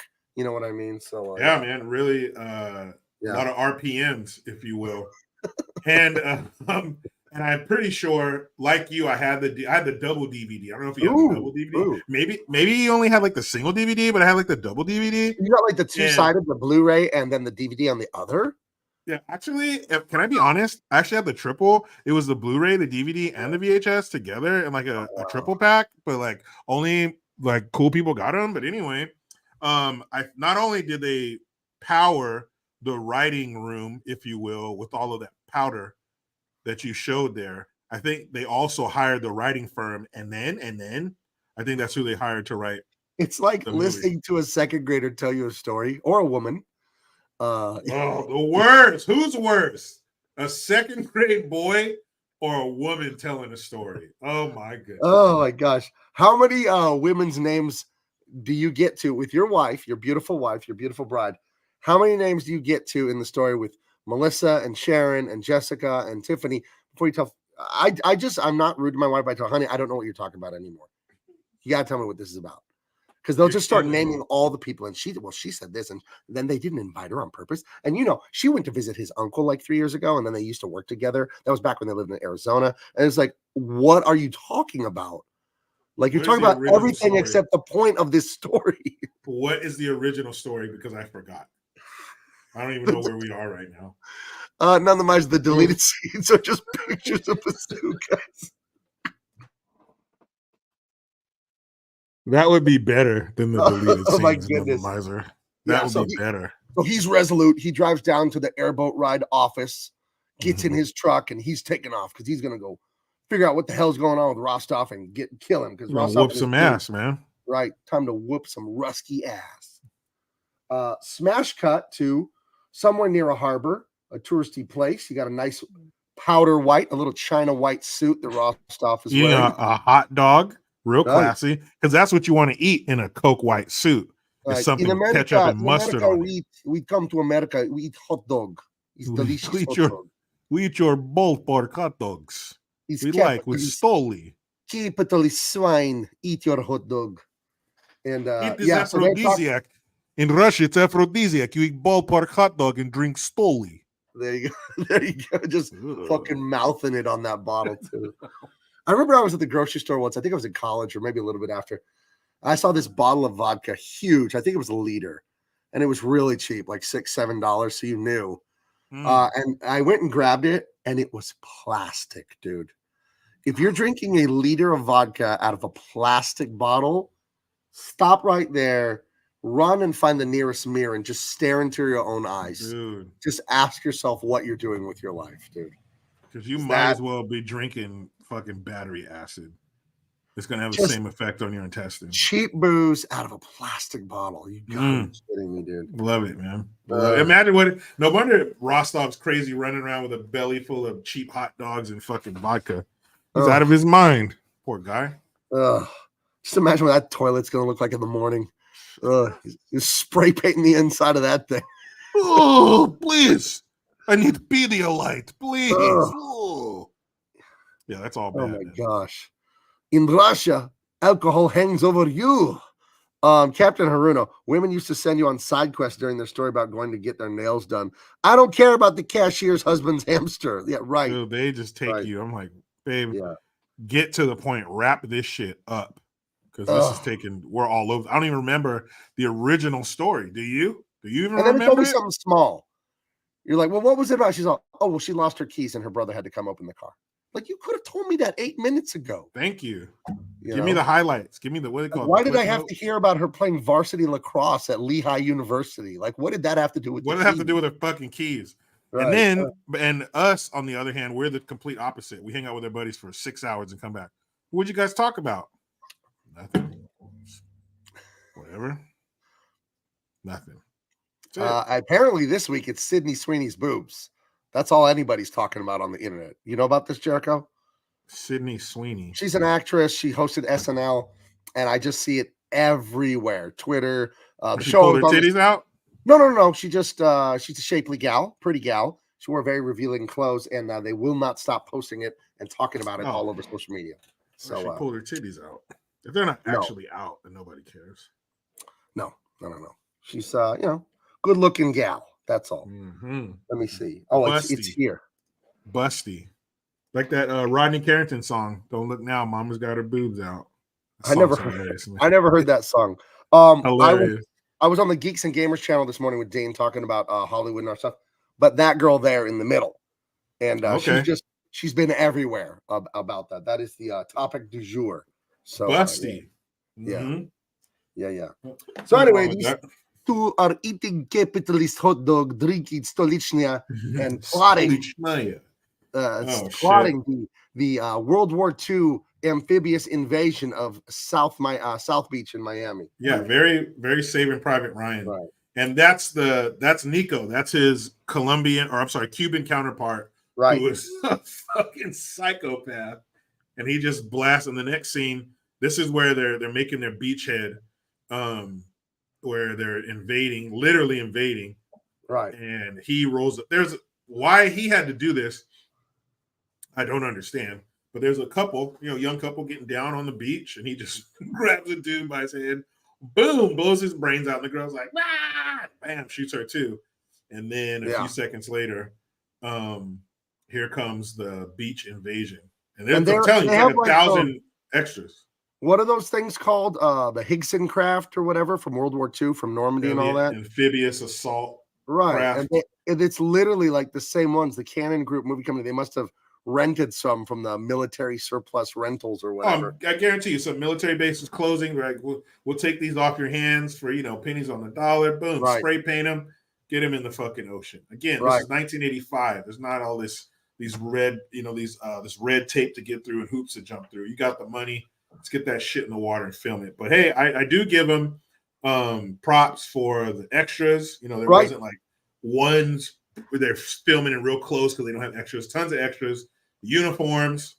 Hey man, they hit home runs on certain aspects of this movie. But, have you ever been in a movie, Jericho? I was supposed to be in the first Spider-Man with Tobey Maguire as an extra, and like I think the same scene Stan Lee was in, like a riot on the street. But I am in. I told you this last year. I am in. And this is so perfect for double impact. I am literally in the new Roadhouse movie. Me and my son, we're extras in that movie. Now, there were 18,000 of us at the T-Mobile Center in Las Vegas for UFC 285 or 95 or whatever it was. So there's a lot of other extras there. But if you look real hard, you can see me in the crowd somewhere, I would like to imagine. So, if you pause it at the right time mark, zoom in, clarify the footage. Right. There it is. Right. Gonna be Aunt May. How dare you? I don't know. That's fucking weird. But I know I've never been in a movie ever. I don't think so. Wait a minute. All right. Well, you know what? I take that back. I've been in. I don't even know if I was in it, but we were again at a UFC fight at the HP Pavilion where the San Jose Sharks play, and they were filming fight footage for a video game. So in the intermission or whatever, you had some guys come out kind of do some fake fighting. They had like the suits with the balls on them or whatever, and they were doing some moves in the crowd. Yeah, cheer, and all this shit. So yeah, kind of the same kind of thing, except just for a video game. Cool. And I saw the trailer for the new Roadhouse. We're definitely gonna have to do that. Kind of quote. Since we'll have to go. We'll have to go see my movie. But I don't know. I don't know how I feel about Conor McGregor being the opposition, being the bad guy, because he's the equivalent to the throat rip guy. Or is he the throat rip guy? He's a henchman, or is he supposed to be the main bad guy? I think the story's going to be different. And the bar owner is a strong, independent black queen. So it is current year kind of. Fuck. Right. Damn it. If you squint really hard in this photo, I think I'm somewhere here. I don't know. I was literally there when they filmed this, though. I didn't know they were going to film it. And they brought him out. And they told us to cheer. They announced his name. They were literally filming the movie at a UFC fight I went to with my son. It was really fun. So, guys, I guess I'm an action movie star. It was bound to happen, Yeah, please, no autographs. Right. Please talk on, to my dude. agent. Please, I mean, golly. Why would they change that? Just copy and fucking paste. At least shit? They kept the hero man. At least they didn't make it a strong black woman with the sides of her head shaved or some Latina. Who's the lady in all the Fast and the Furious movies? I could have seen them making her the star of the new one. Michelle Rodriguez. Yeah, and they could have them take down a bunch of white men, right? That'd be a real twist, huh? So first of all, the owner of the bar was that white dude in the original, right? And second of all, you want to see? I know I've talked about, I talked about Hercules earlier in the Canon Film Group, 1983, one of the worst movies ever filmed. Okay, I will see Hercules and I will raise you a movie called The Assignment, starring Michelle Rodriguez. It came out like 2 or 3 years ago. It is fucking retarded. It is terrible. I'm shocked. She plays a hitman who kills some guy whose brother is some like billionaire criminal dude. So he kidnaps her and knocks her out and gives her reassignment surgery and turns her into a man. So now she's a man hitman named Frank. But it's her body. So this is sleight of frame, petite man named Frank. So wait a minute. Her enemy Her enemy did this to her? Fuck! Wait, no, Jericho, Yes. so her Yes. enemy knocked her out and then didn't just kill her and imprison her. He gave her a like phalloplasty or whatever that is, where they give them a surgical constructed wiener. Yeah. That's what her enemy did to her. Okay. Yeah, and the facial hair, everything turned her into a dude. So there's a Jack Nicholson Joker moment where she like unwraps her face and sees the mirror and like knocks over a table. It is the fucking dumbest shit you've ever seen. Oh my goodness. Right. So at least we got good looking masculine Jake Gyllenhaal and Conor McGregor, you know. So Yeah, we're just stuck on these big Irish balls. He's just doing a lot of in the previews he's just doing a lot of jigs. Right. Fucking, Me pot of gold. Me pot of gold, lackey. Trying to give me Lucky Charms. Oh, you can have me Lucky Charms if you can solve this riddle. Oh, boyo. Yeah, he always has a fucking riddle. Yeah, very, very stereotypical role that he's playing. I'm very upset. No Oscar nom. I've been the Oscars are this. Here's a little inside baseball, being a Southern Californian. There's a place in Hollywood called the Magic Castle. It is a members only magic show club and dinner club. Really good food, but you can't go there. You got to be a member. But I ran into a magician when I was up in Van Nuys near Hollywood with Akeon, the illustrator of Dean Cain, All-American Lawman. I went to visit him in January because he was in the States for a few weeks. And I ran into this magician, this like 88-year-old guy.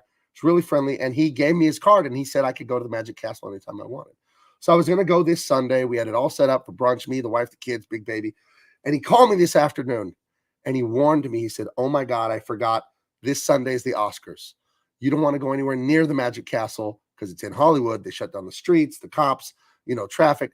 So I canceled my reservation of the Magic Castle. I will go there some other time and I'll report to you guys what it's like. Because this is like a very exclusive Hollywood kind of place to go to.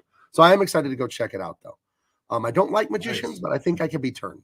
I think I like close-up magic. I guess I like magicians where they're doing card tricks and the cups and balls and all that. Not cupping balls, but the cups and balls. Yeah, and tuck down your trousers, sir. Here's the kind of turn your head to the left and cough. You're gonna love this magic trick. Here's the kind of magic that I hate, that makes me hate magicians. When David Copperfield or someone has a crowd of people sitting on bleachers, it's like, I'm gonna make the Statue of Liberty disappear. Mm-hmm. And then like he puts a blanket over the Statue of Liberty and then he pulls it down and the Statue of Liberty's gone. Or they have a Ferrari. How do they do that? How do they do that though? That's the thing. I'm certain the Statue of Liberty didn't move. So they just turned the camera, used some mirrors. I don't know. But the magic that I hate is there's a Ferrari on stage. There's a beautiful woman in the, the revealing outfit. They put the curtain over the Ferrari. They say some stuff, make a joke, move the curtain, and then the Ferrari's gone. And in my head, I'm like, how is that a magic trick? Clearly, you moved it when the curtain was up. How is that a magic trick, though? I didn't see anything besides car, curtain, no car. That's not intriguing to me at all. It's stupid. The card tricks, those are fascinating. The curtain, no. Yeah, those are crazy. I just saw when it showed a video of David Copperfield flying over the Grand Canyon. He was sitting Indian style, flying in the air, and there was a helicopter pacing him to show that there were no wires. So how do they? I guess that's a trick. It is a trick because it's tricking your eyes or something. But how do they do that? How did he fucking make it look like he's flying over the Grand Canyon? It was like 1986, and there was no green screen to speak of. So how the fuck did he do it? Brian McCormick, thank you. He posits a theory. So they had a crowd of people on the bleachers. He waves, he puts a curtain up close to the crowd so they can't see the Statue of Liberty. And then I guess all the lights on Liberty Island or whatever the little island where the statue is, they just turn all the lights off and it's pitch black at night. There's no full moon. They pick a night with no moon. And then you can't see it, I guess. That would be the stupidest thing ever, but it sounds true. David Copperfield is a sumbitch. I don't know. He was the man in the 80s, though. I think Penn and Teller are pretty cool. Tari. I think they're pretty cool. That Penn guy, he's got a great rap, man. The way he just improvs and talks and all this. And then they'll always do something wacky. And I think their stuff is less magic. They do great magic. They're great magicians, but it's more of a show. The talking is like the feature with them. All the talking and stuff that Penn does. And then finally Teller will have the trick done. I think they're pretty great. So yeah, they were headliners in Vegas forever at the Rio Oh man, they were Casino. huge. Yeah, They were in movies and shit. right. Like I think they were in Wayne's World or something. They were fucking big time. Those dudes Yeah. were huge in the 90s. Yeah, So Teller anyway, was like the real actual magician. Like, right. He was fucking really good. Mm-hmm. Right. So the Higson Craft land, it unloads thousands of commie bastards onto our shores in South Beach, Miami. And they run and run, armed to the teeth, to fight no one, and then just peacefully get inside of buses and semi-trucks. And now they're driving to oh my god. Put the hammer down, buddy. We're hitting the American highways and byways. The plan is drop off thousands of commies in the beach of Miami from Cuba. So they go from Russia to Cuba, bringing the communist army in the darkness of night. After they busted cap and these two lovers were doing nothing wrong, by the way. They were just making love in the sand. Just making love in the sand. Is that a crime? Apparently. He was about Apparently in communist Russia, you can't make love to your woman in the sand. Man, no fucking on the beach. I don't want to live in communist Russia if you can't fuck on the beach. No fucking on the beach. So they jump in semi-trucks and school buses to disperse up I-95 into Georgia and into Birmingham, Alabama, to spread Russian communists via Cuba throughout America, thus completing the initial stages of Invasion USA, giving this movie its name. So CIA boy meets Matt Hunter at like this festive, like it's a half outdoor, like I don't know if it's a Cuban sandwich place or a hot dog place, like a taco truck kind of thing. Yeah. And you got to remember, again, this is Miami, so it's very lively with a lot of Hispanics, a lot of Puerto Ricans, a lot of Cubanos, a lot of big butts is what I'm trying to say. Not a lot of jiggly rear ends, you know. A lot of Latinx down there. And you can see he's drinking the Coors, the real shit. I know Coors Light. He's drinking that banquet beer. And as soon as the guy goes up to him, he says, "I'll do it." Because those guys came and killed his buddy. So he's like, "I'll take the assignment." He's like, "All right, cool." And then he gives him a list, what he needs. He's like, "Here's what I need you to do." He's like, "This is impossible. You know how much moving around this is going to take? I can't do it." And he's like, "You'll find a way," or some shit like that. And so he goes to leave, and the fucking waiter or whatever, the barkeep, grabs him by the arm. He's like, "Hey, you gonna pay for this or what?" He's like, "Oh." And he got stuck with the bill. Yeah, and he gives him one of those sitcoms. Come on, Matt, making me pay for your tacos again. So fucking pays the bill, and here we go. So the next day, the three stooges from the FBI or the CIA, they head to South always Beach, one step behind. They see the landing craft there, so that somehow our Coast Guard and all the radar they have. You're a Navy man, Jericho. In 1985, do you think our Navy would have picked up a fleet of Higson craft landing in the beach? You think they would pick that up? I think if they were anywhere in the vicinity, yes, they would have picked that up. And their asses would have been warned, and then they would have been sunk about 5 miles off the coast, right? And being that there's a Navy air school, Navy flight school in Pensacola, Florida, right? Yeah, I think they probably would have scrambled some jets over there to say, "What the fuck you doing?" Right. Yeah. So they show up here. They see the Higson craft, and guess who's there? Spunky McGee, the news reporter. She's right there with her cowgirl boots and her turquoise outfit. And she's got, "You got a comment for the press?" She's always antagonistic with these guys for no reason. Like, they probably just want to be polite and professional. And she's just like, "Oh, yeah." She's like if Lisa Simpson became a reporter, you know? Yeah. That was, Lisa Simpson to me always epitomizes the stupidity of feminism. My favorite Lisa Simpson moment was when Bart was having so much fun on the boys' football team, and Lisa shows up at practice with shoulder pads and a helmet. And she tells Flanders, who's the boys' football coach, "Oh, yeah, I bet you didn't think a girl could join the team." And then Flanders goes, "No, come on in, honey. We already have 2 girls on the team." And once Lisa finds that out, she doesn't want to play anymore. Yeah, because she just wants to be a little fucking feminist asshole. She just wanted to be defiant. She didn't actually want to play. And that's how the news reporter, Spunky McGee, that's how she always acts with these guys. "Oh, I can't come on the other side of the police tape and take pictures and impede your investigation. Come on, guys. Like, contaminate the evidence." No, you can't. And so cut to a quick shot of Chuck Norris standing there because now he took the case, so now the CIA has him, with fucking total access to everything. Right. So he's standing there, and she goes, "Oh, funny seeing you here, cowboy." And then she tries to go under the police tape, and the police is like, "Hey, stay back." She's like, "Oh, come on! Like, what do you mean, come on? You can't just duck under the police tape and come fucking around over here." And then she looks back, and of course, Matt Hunter's gone. He disappeared. Right. Plain sight. Oh man, it's just So- hitting all the tropes, man. Cut from morning to night, because that's how this movie goes. It's idyllic 1985. Idyllic, not idyllic. Idyllic suburban America. Mhm. It's, Christmas time. Christmas time in Florida. There's no snow, but they got lights up. If you look closely, there's a Christmas tree in the house on the left. And I've never seen anyone do this ever in my 45 years on Earth. But there's a person on a ladder there decorating a Christmas tree with a little girl in pink there in their front yard. They're putting up a Christmas tree. That tells me whoever designed this shot or this set might not have been from this country or something. It's like, yes, I think they put Christmas tree in front yard, celebrate Saint Nick. And I think they put inside. In front yard. I've seen it. Right. No.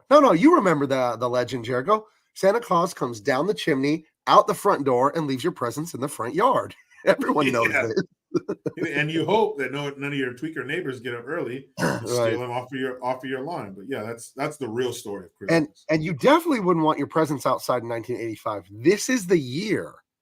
85 is the year that the Nintendo Entertainment System came out. Oh man, yeah, your shit's getting jacked. That would have get stolen like that out of the front yard. Sure. I also believe also 85 is the year that the Voltron transforming toys, I think those came out in 85 too. So man, you could get screwed if your presents get taken. Yeah. And while they're panning around this neighborhood, you got this guy. He when he rides past him, hey, Merry Christmas. Hey, Merry Christmas. Everybody's really nice and it's like Whoville. Like Whoville down there. Everyone's happy and getting along. Yeah, people are decorating. They got some and I like it because not every house has lights on. You got a couple that don't. Kids are out there playing football, riding their bikes. This little girl, her family, they're about to go inside, and she's like, Dad, can I put the star on the tree this year? Or the son says to her brother. She's like, you got to do it last year. Blah, blah, blah. They start arguing. And then he goes, I'll do it. That's not fair. And then mom comes out. She opens the door. Dinner's ready. It's very, American Pie, very suburban and beautiful. Very Leave It to Beaver. It's nice. Mom's in there cooking it up. Dad, and it looks like mom's been there all day. Dad's been working back when you could afford to live off of one income for a family of four. So they go in the house, but the little girl, she runs back out because she wants to put the star on top. So she turns around when everybody's going in the house. She runs out, grabs and it's not even a star. It's like one of those weird needle things they put on top. Yeah. She climbs up the ladder, puts it on there. Rostov and Nico pull up in like this flatbed truck. Nico's about to blow it. He goes, no, give it to me. Give it to me. So he takes the rocket launcher and fucking blows up the house that the little girl just walked into. Boom! And he's just fucking blowing all the houses up. This scene really stuck with me as a kid. It was just like, dude, that's a suburban neighborhood. He's just fucking houses up. Boom, Merry boom, Christmas. boom. And what's funny is, again, the writing, or I don't know, I'm sure they had to have some kind of weapons expert on set. But he's shooting this rocket launcher like it has a magazine. It's just boom, boom, boom. Wait, like it's a semi-automatic missile launcher. Mr. One Time says he's holding it upside down. I wasn't in the military like you.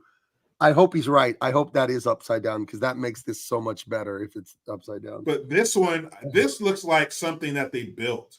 Because later in the movie, there are rocket launchers. I told you it's packed full of rocket launchers. Boom. But there's one where you hit the button and it extends like it's an actual rocket launcher. That looks like some shit that the prop guy built. But yeah, there's no reloading. Because usually, a missile launcher or a rocket launcher shoots one at a time.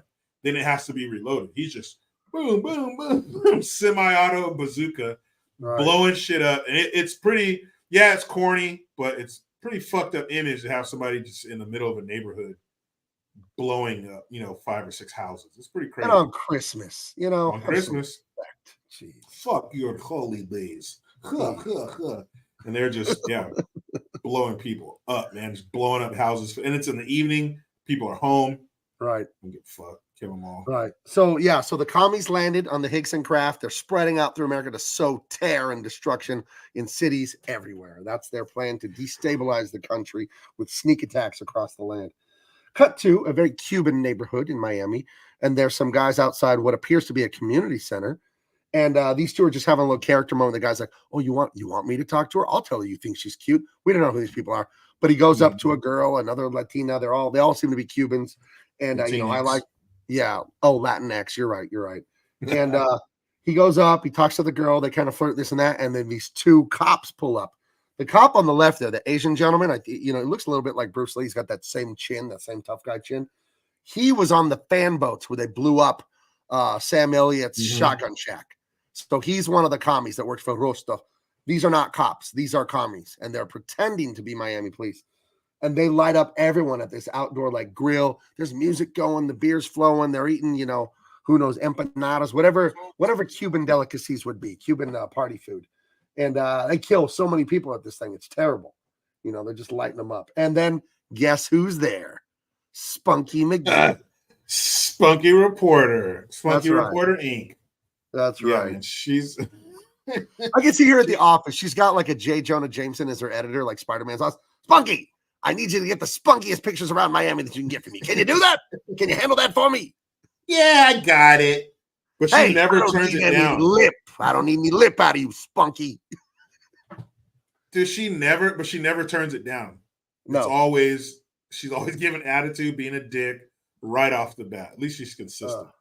But totally. Yeah, and she always calls him cowboy. Hey, cowboy. Oh, great, cowboy. What now, cowboy? Like, don't you want to know this dude's name? It's not cowboy, obviously. And he doesn't look like a cowboy. He's not wearing a hat. I guess he's wearing jeans. But he's not like wearing a cowboy hat. But that's what she calls him throughout the entire movie about 80 times.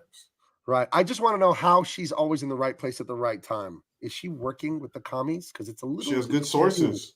A little too convenient, if you ask me. You see, Gabe, they thought this place was the communist center, and when they saw they were wrong, they killed everyone to hide their shame. Well, you were right, Captain. I forgot about that. They thought it was the commie center, but then when they saw that everyone had food, they realized it couldn't be commie because commies always starve because that shit never works. Yeah. So, this cannot be communist. There's food and water, electricity. Yeah, they noticed that they weren't eating squirrels that they caught in the park. Like, they weren't all wearing gray jumpsuits, And they all had modern cars. Where is the gulag? Where is the oatmeal?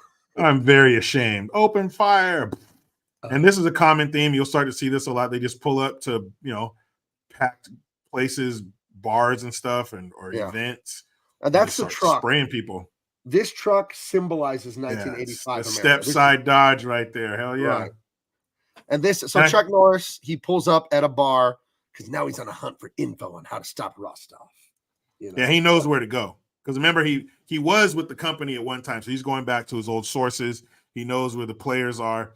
And I don't know if this is maybe some deal that he had with Dodge, but fast forward to 1993, I think when Walker Texas Ranger came out, and he drives a Dodge in that too. So maybe he's just a Dodge guy. I don't think that's a coincidence. I think as men, when we get into trucks, it's like our guns. I'm a Glock guy. Some guys are Sig Sauer. Some guys Beretta, whatever. I'm a Ford guy, Ford F-150. That's my kind of thing. I rented a Toyota Tundra a week and a half ago. Hated it. Oh my gosh, there's no room inside the cab of that thing. Horrible. So I drove F-150 from where you live. I drove from where you live, Jericho, back down to here in this Tundra with like my knees against the dashboard. It was awful. Oh, that's shitty. Yeah. No, I drive a Ford too, and I'm a Glock guy. That's the first pistol I ever bought was a Glock, and they perform great. Right. I have other ones. But do you I've shot other ones. But do you have I don't have the Glock perfection. But right hold on a second. Now we can't show weapons on stream. I know that's against YouTube's whatever. Oh, so. That's what I was about to. Well, what about a knife? Not a gun. I have no idea. I don't want to find out. I just got my monetization back. Well, I have a Glock knife. How about that? That's awesome. I heard of those just recently. I didn't know they did those. Yeah, great piece of equipment. Took it camping one time. But yeah, he's silly that we own guns and we can't show them on stream, but we could show like rocket launchers of people being blown to bits like we show that gun, but we can't Yeah. show our own, which is just 'Cause- absurd. It's just silly. Because showing it's going to make somebody go, oh, I'm going to harm myself. Oh, Maybe I should buy one. So stupid. But I like my Ford. I have an F-150. I'm a Glock guy too. And what's funny is when you see the shit people talk to each other for buying different brands of trucks. right, You know, Chevy guys shit on the Ford guys. I think that shit's hilarious. I don't take any of it to heart because my I'm not buddy gay because you drive something. my buddy Rocky, the tattoo guy you met at Comic-Con, Mhm. he doesn't like Glocks at all. So I send him Glock stuff, like private Instagram messages. And he's like, well, that's because they're stupid because a Glock does it. And I do it on purpose because I know he's going to get all wound up. Glocks are great. But I do have I mentioned I have an F-150, but it is funny the shit people talk for driving different kinds of trucks. I don't really care. But I do know that if you drive a Chevy, once you go over 55 miles an hour, it has a dildo that comes out of the seat. And it goes like that. So the faster you go, the faster. I heard about that. I heard I do about know that. But I'm not trying, no offense. No offense. Well, it does improve your mileage when it does that. It does help, So there's a trade-off, Guess what, guys? Road trip. Yeah, you got to feel shame, but you help the environment. You got to feel right. personal shame, but you help the environment. Man, if I pulled up to a place called Gil's Place, I have no idea what kind of establishment I'm about to enter. Yeah, you better find out, boy. That's right. Are you Don't buying fuck or the selling? And this is, and while he's riding to this location, he's getting in the shitty part of town. Dudes are like running up to his truck, kicking it, hitting it with chains. Hey, motherfucker. Yeah, and that hooker just yells at him. She's like, fuck you. She just yells at him. He doesn't even do anything. Yeah. Dude, people are hitting his truck with chains and shit, dude. It's wild. Just to get the Gill spot. I guess that's their way of letting you know this is a bad part of town. Yeah. But he gets there and it's a lot of thuggish looking individuals inside that bar. But he gets it. And then of course the typical, hey, I've never seen you around here. What the hell do you want? And he tries to go around him. Hey, you don't go around me. You buying or selling. I'm just here to see so and so. Hey, you do what I say or I'll kick your ass. He's like poking him in the chest. So then, of course, he grabs the guy's hand that's holding the beer. He's all, hey, let me hear that again. And he crushes his hand and it crushes the beer bottle in his hand. And he goes, never mind, I got it. Walks past him. So, yeah, some corny shit like that. It's so fucking crazy. Man. Yeah, so it goes into Gil's spot to get some important information. Yeah, Smash cut back to the resort living. These commie bastards are up to. Women bringing them drinks. One of the main commie guys, we'll see him in a truck chase later, wearing a nice black men's bikini brief. Yeah. And back to daytime, though. Same place. Yeah. This takes place within 10 miles of each other. But I guess he's done for the night. So back to daytime. So Rostov is there in the background, and we have a gentleman in a flower shirt. I think he's looking at the guy in the bikini brief. Could be looking at the girl. That lump. What's up with that lump in the front, buddy? Oh, dang, man. I didn't know it was so cold out, brother. So how can we get to that? So I was in the water, all right? I was in the water. Yeah, man. Back to nighttime. Right. So we go from day, bad guys making plans, drinking drinks, snorting a little bit of that yay. Then we cut back to night. The sun moves quick in this part of Miami. It does orbit around Miami very quickly here. And this, he was part of the crew on the fan boats that killed the old man and the shotgun shack where Matt Hunter lived. And he injured his hand and all that. And he goes upstairs with this blonde hooker, but she speaks really thick, Puerto Rican, Cuban accent in Spanish. And they're going to start getting romantic for $40. But the way that they film it makes you think that this is later that night after leaving Gil's spot. Right. He goes to Gil's spot, finds out some info, and then goes to get this fucker. But it's because the scene after that was in the daytime. Right. This bar whorehouse is not Gil's spot. It's another place that Gil's spot gave him information to go to after the sun was down, then up, then down. But why wouldn't he just go to this place the same night as he did at Gil's spot? And he's like, hey, I'm done kicking ass at 9 p.m. I'll start tomorrow. Right. Tomorrow night. He didn't even go in the daytime. He's like, I only operate at night. So he has to wait till 24 hours basically to go to this place. Maybe he's part of a weird religious cult where he can't do ass kicking unless it's nighttime. You know, maybe that's part of it or something like that. Maybe. I respect him for adhering to the rules. At least, you know, and okay, so these two are about to get it on, him and the hooker, this scumbag communist. The black guy's the communist, the lady's the hooker, obviously. And they're about to get it on. He's not black, though. He's not black. He's like Cuban or some shit. Oh, he's half, right? Like a Dominican or something like that, or I don't know. He would be good at, you know what he looks like? He'd be a good shortstop. I can tell you that, you know? Yeah, he is a nasty knuckleball. Right. Sure. Rolando Rodriguez played for the Mets and the Red Sox AAA team. Yeah. So, yeah, it was the Portland Mud Sharks he played for. You know, nasty lefty. You know. Well, he bandaged up. That's the moneymaker, that left hand with the bandage on it. Yeah, but he throws her on the bed because she like grabs his hand. Right. He's like, oh, don't touch my hand. And when he throws it, yeah, when he goes to sit down and he's like to rest his injured hand, Chuck Norris has been in this hooker's bedroom, hiding in the dark corner, comes out and stabs this man right through the hand. That's that hand there you see. He's putting a knife right through his hand. At least Chuck Norris was not a perv, and he didn't let them get it on. And then afterwards, he didn't stand there and watch, you know, and then stab the guy afterwards. You know, that would have been a little awkward. But man, that must have hurt. That hand was already fucking hurt. Right. He stabbed it, and you can see there it's fake as hell. It's like black, like grayish, fucking black, like a gunmetal black. That hand. That is terrible. That looks like a third grade kid's like paper mache art project or something like that. Nobody has gunmetal gray fucking battleship gray skin except this guy. And then so they hear that the woman runs downstairs screaming and shit in Spanish. There's shit going on upstairs. And so she's the guy who's like, I don't know, the bar manager and some henchmen. They fucking run up, or he runs up there by himself the first time. And he comes in and is like, hey, what the hell are you doing? Get out of here. And he's like, if you come in here again, I'm going to hit you with so many rights, you'll be begging for a left. That's a good line, by the way. Yeah, I like some cold shit. So then the guy, he runs downstairs, gets this big old muscle-bound fucker, comes back, and she's all, yeah, what do you got to say now, tough guy? And the big guy who's on the ground now, he's standing in the doorway, and Chuck Norris gets up front, kicks the shit out of him. So I thought since that guy he came back in the room after he told him not to, I thought he was going to beat the shit out of him with his right hand, which would have been cool because he just told him that 30 seconds ago. But he didn't. And the guy, he takes the grenade out, pulls the pin, puts it in the hurt guy's hand, his other hand. And he says, if you make it through this, give Rostov a message.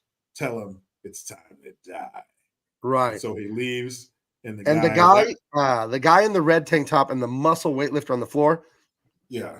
Before Chuck Norris pulled up, they were outside waxing like this classic car. I don't know if it was a Chevy. It was some beautiful convertible. Drop top caddy. Yeah, it was a really nice car. Yeah. And the Mr. Stabbed in the hand throws the grenade out the window, and it lands in the beautiful car and destroys it. And the guy in the red, it's implied that he's the owner of the car. And his reaction to his vehicle being blown up is just like, oh, man. He like doesn't get like, can you imagine if you saw a car blow up in front of you, Jericho, let alone if it was your car? Just any car blow up. I think it'd be a little bit more than, nuts, you know? Yeah. I'll get another one. No, you'd be pretty, and being as close as they were, you're probably going to be hurt, burned, killed, something like that. But hey, these guys in these Canon films, they're very tough and they bounce back. Very cool. Yeah. And this poor hooker, she looks like she's seen some rough times. You know? She looks like she's not new. She's not a new worker. She looks like 2 miles of bad road, you know? Yeah, she looks like the kind of hooker, like she's now like taking the young girls under her wing, you know, telling them what to do, not to piss off their pimp and stuff like that. She's showing them the ropes. But she still takes a customer or two. Captain Haruno reminds us he didn't get upset when they blew up his car because he has grenade insurance. That's right. He was filling out the papers with his wife. She's all, honey, should we add grenade insurance to the car's coverage? She's all, might as well. Might as well. You don't know when Matt Hunter's coming around again.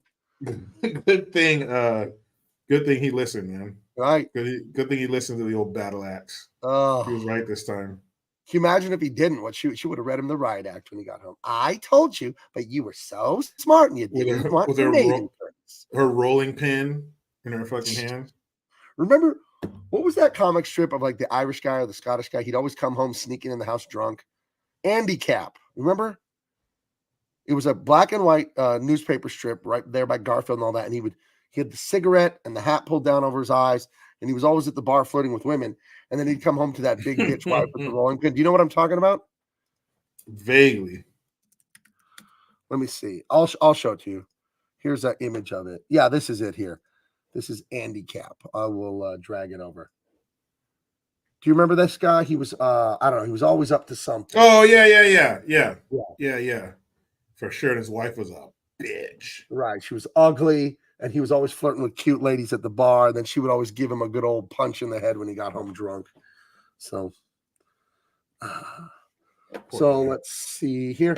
So then we cut to a mall, and there's another Russian terrorist sneaking around the mall at Christmas time. There's Christmas decorations, lots of people shopping. This is idyllic 1980s Americana. Everyone's there, Christmas music, shopping, middle-class people, happy families. And he drops off this bag. He was the guy in the black Speedo. He's this guy, So he drops this bag off, and he tries to run off. And then the cop and this guy are like, sir, you'd left this bag here. Obviously, the bag is a bomb or something like that. So, but any nice person would do that, right? Hey, sir, you dropped your bag. I don't know if I chase him that fucking far, right? Like this guy did, but of course, hey, sir. But he's trying to get away. Like he's bringing him, like what was that? I think a video I saw. This dog, the guy throws dynamite in a frozen lake, and the dog brings the dynamite stick back and drops it underneath the guy's truck. And then I don't know if there's somebody tell me about that story, but the dog doing what it's supposed to, retrieves the dynamite stick, brings it back, and drops it, and it's under the guy's truck, and then boom, blows up, and the truck goes into the ice and shit. Stupid dog. But that's what this guy was basically. None the Miser brings up a great point. It is making the national news in America that these attacks, they're not just going on in Miami, they're going on in all kinds of cities across the nation. The commies have launched their attack. So people are like, Miami's under invasion. Let's go shopping, right?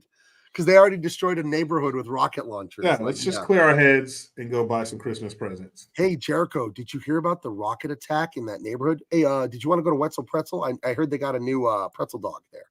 Yeah, that's why we're here. My neighbor's house got blown up. We got shrapnel in the house and debris in the front yard. I was like, you know what? Get the kids.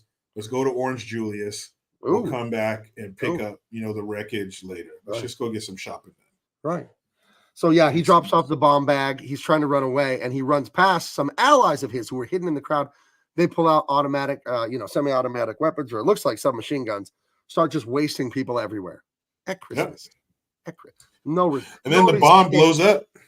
Right. The bomb in the bag blows up, and they start blasting people. And guess who comes flying through the wall in his sidestep dodge, jumps out with two leather-strapped Uzis from his shoulders. Hey, keep fucking around, all right? Matt Hunter. And this is what you get. You get that double denim, double mini Uzis in your face, and the gig line's on point. I heard that the double denim is called the Tennessee Canadian tuxedo. It is, and only a very select few can pull it off without ridicule. It was, Jay Leno wears that a lot. I'll see him in interviews. He'll be at his garage or whatever, and he'll have the denim button shirt and the denim pants. Yep. That's Jay Leno. He can do whatever he wants, man. He's a pretty cool dude. He's one of those celebrities that hasn't done or said any really crazy shit. So I like Jay Leno. Right. I remember when I first started working at DC Comics, legendary comic book editor and writer Paul Dini. He was the head of DC Comics for years, up until 2010. Going back to I think he worked there since the 70s. He started writing when he was like a teenager. He was helped write some stuff there. And he worked at DC Comics forever. And he came to our studio in San Diego when I worked there from the Manhattan studio. He came to visit us to talk to us. And he was wearing denim shirt and denim pants. And the other people that worked there told me that when they had seen him, he would always he'd worn that a few times. So I thought that I'd never I don't know. That's an interesting fashion choice to be denim on top, denim on the bottom. Hey, you're a serious person if you got the double denim. Right. I don't know what you're serious about, but you're serious. That's the Jay Leno. Dude, and then you can see the strap is connected in his left hand. You can see the strap connected to the Uzi, so they just hang down.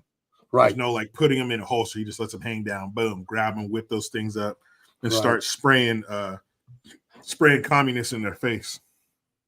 Are those straps on the Uzis to his arms a real thing? I don't know, but they look cool, but they seem, as a gun aficionado myself, they don't seem very functional. I don't feel like you can aim No. very well with those, making you short-armed, like that. So, I don't know. But that isn't Yeah, the but point. they They're do look supposed to cool. cool. They look very cool. So he That's gets in a shootout after he drives through the wall. I do like how he's a hero, ostensibly trying to save human lives, but he drives through the wall of a Sears, maybe running over a few kids Christmas shopping. Nah, man, it's the very last moment. Whoa, where they dive out of the way at the last Right. second, so they're fine. Right. Okay. They're fine. And Is that he comes in blasting. I love it. is that a mannequin behind him doing a Michael Jackson crotch grab, or is that a woman, like a real woman? Or No, is that that's a a mannequin? mannequin. Yeah. Okay. I wonder why She's like, she's in ooh, that. you want to get some of this? You got to buy this nightgown for your old lady. Like, good point. Good point. Jared Weaver points out no one has time to aim. This is 1985 versus the commies. He's right. You don't need to aim. You Everything's drive from the fucking hip. walls and you spray and pray, baby. Everything's from the wall, from the hip. But he's still doing it. He's still nailing those guys. He's over to the left. He shot this guy over the hood of that car. He's nailing him. So there we go with the floodlights with the KC that I was referencing earlier. That is so 80s. It's insane, man. Painful. Right. But he's in there. He's running over the bad guys. He's fucking shooting the bad guys in the face. He's doing his part. And later in the movie, they say there's a vigilante. He's killed about 10 of these guys. I'm like, they're terrorists invading the country. Why wouldn't you want to get out of this dude's fucking way? Right. Let him spray the terrorists, dumbasses. So in the middle of the mall, you know how they'll do those? It's a grand prize drawing, whatever. This like little 4x4 Nissan, so 80s, it's insane there with the floodlights and the bumper kit and all that. The Russian guys, they got to get away from Matt Hunter, right? Because he's Billy Badass. I guess he's Matty Badass. They jump in, and here's another 80s thing: hot wiring a car. Rip the wires out, twist them. That's all you got to do. The car will start. Try and fucking hot wire a Tesla. I bet you can't. Ain't no wires in there, man. They're all in a battery, man. Here's a question for the audience. What was that video game where it was like those trucks that this one is? They were racing in the desert. Oh, Ivan Iron Man Stewart, Super Off-Road, one of my favorite. Super Off-Road. There we go. Favorite cabinet. Yeah, that game was huge in the 80s, and these kind of trucks were huge in the 80s. Love it, man. Canon nails that. Canon nails the 80s, the things that were the pop culture stuff in these movies. They always get pretty good. When you finally pull your head out of your rear, Jericho, and you join me on a trip to Vegas, like I'm always inviting you, you will go with me. You know the sign people take the tourist picture of, welcome to fabulous Las Vegas, the famous sign that's on South Las Vegas Boulevard. Across the street is a new place. It's only like 2 years old, the Pinball Hall of Fame. And this place is just filled with pinball machines and video games from like the last 70 years. And they have a cabinet of Ivan Iron Man Stewart's Super Off-Road. And I played it when I was there. This thing brings all the memories back. This place is awesome. I took my brother there. If you grew up in the 80s and all that, and the 90s, and going to arcades, what a great thing going to arcades was. This place has so many restored machines, and they go back like games before my time, video games from the 70s that I never saw before and played, and pinball machines going back to like the 30s and stuff, and really fun. But yes, I played Ivan Iron Man Stewart just the other day. I was in Vegas 2 weeks ago, and it was awesome. So the mannequin back there, they hotwire this truck, and they get in, and Chuck Norris they're driving through the mall, running over all kinds of displays. And like you said, Jericho, the stunt people are jumping out of the way of the truck at the last second. I can't believe these people don't get killed or hurt. When you see the footage, they barely get out of the way of the truck. Yeah, there was one where I think it was Chuck Norris blasting through the wall. It was, the guy got out of the way, but man, it was fucking close. Oh, Diesel, how dare you? Diesel's trying to tell me to stay out of Diesel. I'm the mayor of Vegas, baby. I'm there all the time. You can't stop your me. town. You're fucking Raider town. Holy Raiders. Bull.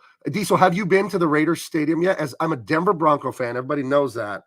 But the Raiders Stadium is a work of art. It's a beautiful Allegiant. Is that how you say Allegiant Stadium? It's just amazing. Everyone knows. I'm a Vegas fan. I will go to the Raiders Stadium, but only after I've had a week-long diet of gas station hot dogs, just so I could defile and disrespect their facilities. I remember, to the best of my ability.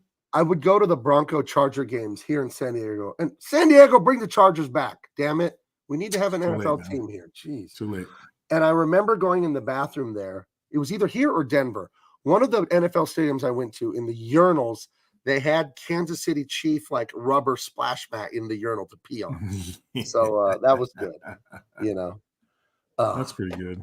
But yeah, so they crash out the window of Sears or Montgomery Ward or whatever. I don't know how this stuntman didn't get fucked up going through the. I mean, I know it's that fake glass, that sugar glass or whatever, but still terrible. And they're driving to the mall. He's holding onto the side of the truck. You know, they're trying to basically knock him off the side of the truck by driving next, real close to shit. And so they finally break the glass outside in the parking lot. He falls off, but then waiting for him like a chariot in the convertible 65 Stang is Miss Feisty reporter, Miss Spunky. Right. So you think you can drive my Mustang or something? You know, and he like takes off and she falls in. Whoa! Like falls. Come on, cowboy. She keeps calling him cowboy. Yeah, cowboy. Learn this dude's fucking name, lady. But yes, the pursuit is on now. Diesel says that his dad helped build the Raider Stadium, and he has yet to go to a game though. We'll get out there. Tickets are not cheap for Raider games because it isn't just Raider fans. It's the fact that it's Vegas. So it's just something awesome to do there. So every week, every home game is just like sold out with just tourists that like, hey, I want to go to a game. So yeah, I know why people don't go to those regular folk. I was looking at Super Bowl tickets. I asked my buddy Dean, who lives there. You may have heard of him. I'm like, you got a connection for tickets, because I figured he'd be the kind of guy that did. And he was I think I found out nosebleeds were like 10 grand or something ridiculous for the Super Bowl. So that sucks. It's like $6,000 or something to sit up there with the pigeons. Right. But Diesel, you don't need to do that. Don't pay all that money to go watch them lose in person. Just stay at home and watch it from there. Oh my gosh. I didn't want to do this to you, Jericho. Yeah, Jericho, so did you. So did the Raiders. They lose in that stadium every fucking week. That we didn't talk about over now. Because this show was not going on during the Super Bowl. I was busy finishing up the Dean Cain Lawman comic. But that 49er loss to the damn Chiefs. I just turned it off. It's the second they scored that touchdown to win. I just turned it off. I don't watch the ceremony. Nothing. Like I left my friend's house. I gathered my family and fucking left. Oh, I was so pissed off, man. I was so pissed off. Oh, yeah. I was rooting for the Rainbow Boys to beat the Queefs, but they blew it. You blew it. Oh, how in the hell are the Niners the Rainbow Boys when the Raiders are the ones who had an open league game? Blah blah blah. Carl Nassib, was that his name? So how are we the Rainbow Boys when you had one on your team? It is Jericho. Not to defend Diesel's Raiders. It is the Bay Area, dude. But still, we didn't have one on our team. You guys have one on your team. Hey, I'm here to play football. I'm not going to be watching the guys in the showers. I'm here to play football. Right. So I'm not going to be watching their big, veiny, dangling. Their six packs and their dick root. I'm here to play ball, fellas. Yeah, right.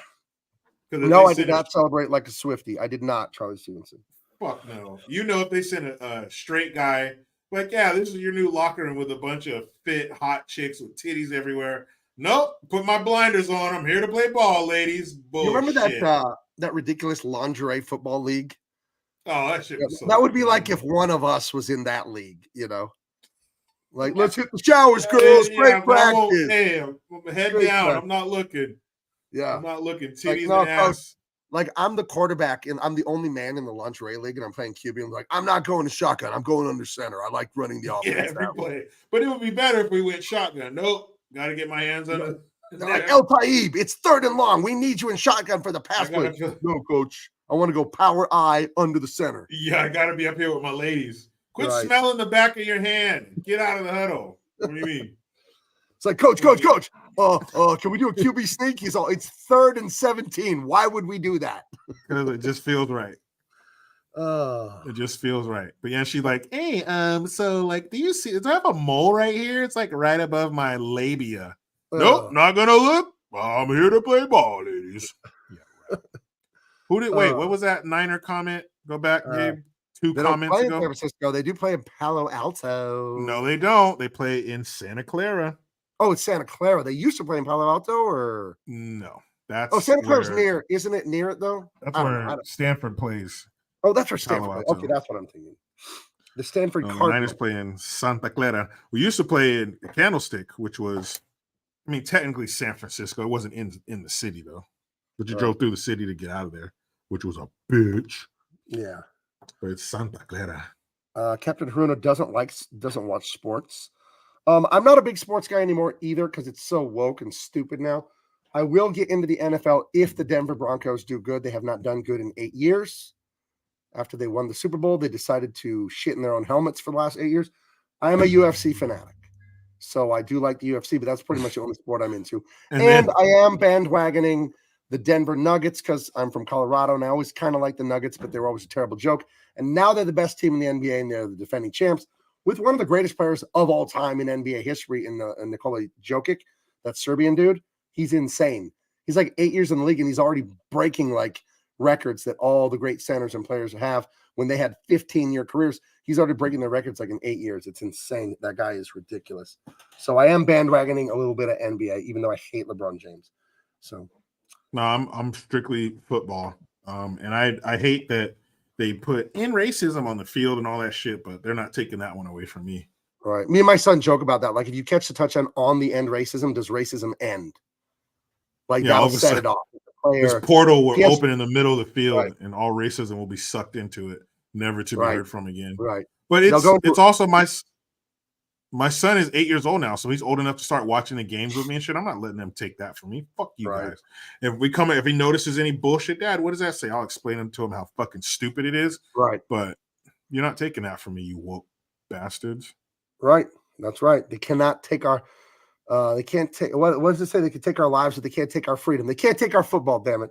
That's right, you Can't take pieces of football. shit. I mean, yeah. That's So UFC, who go ahead.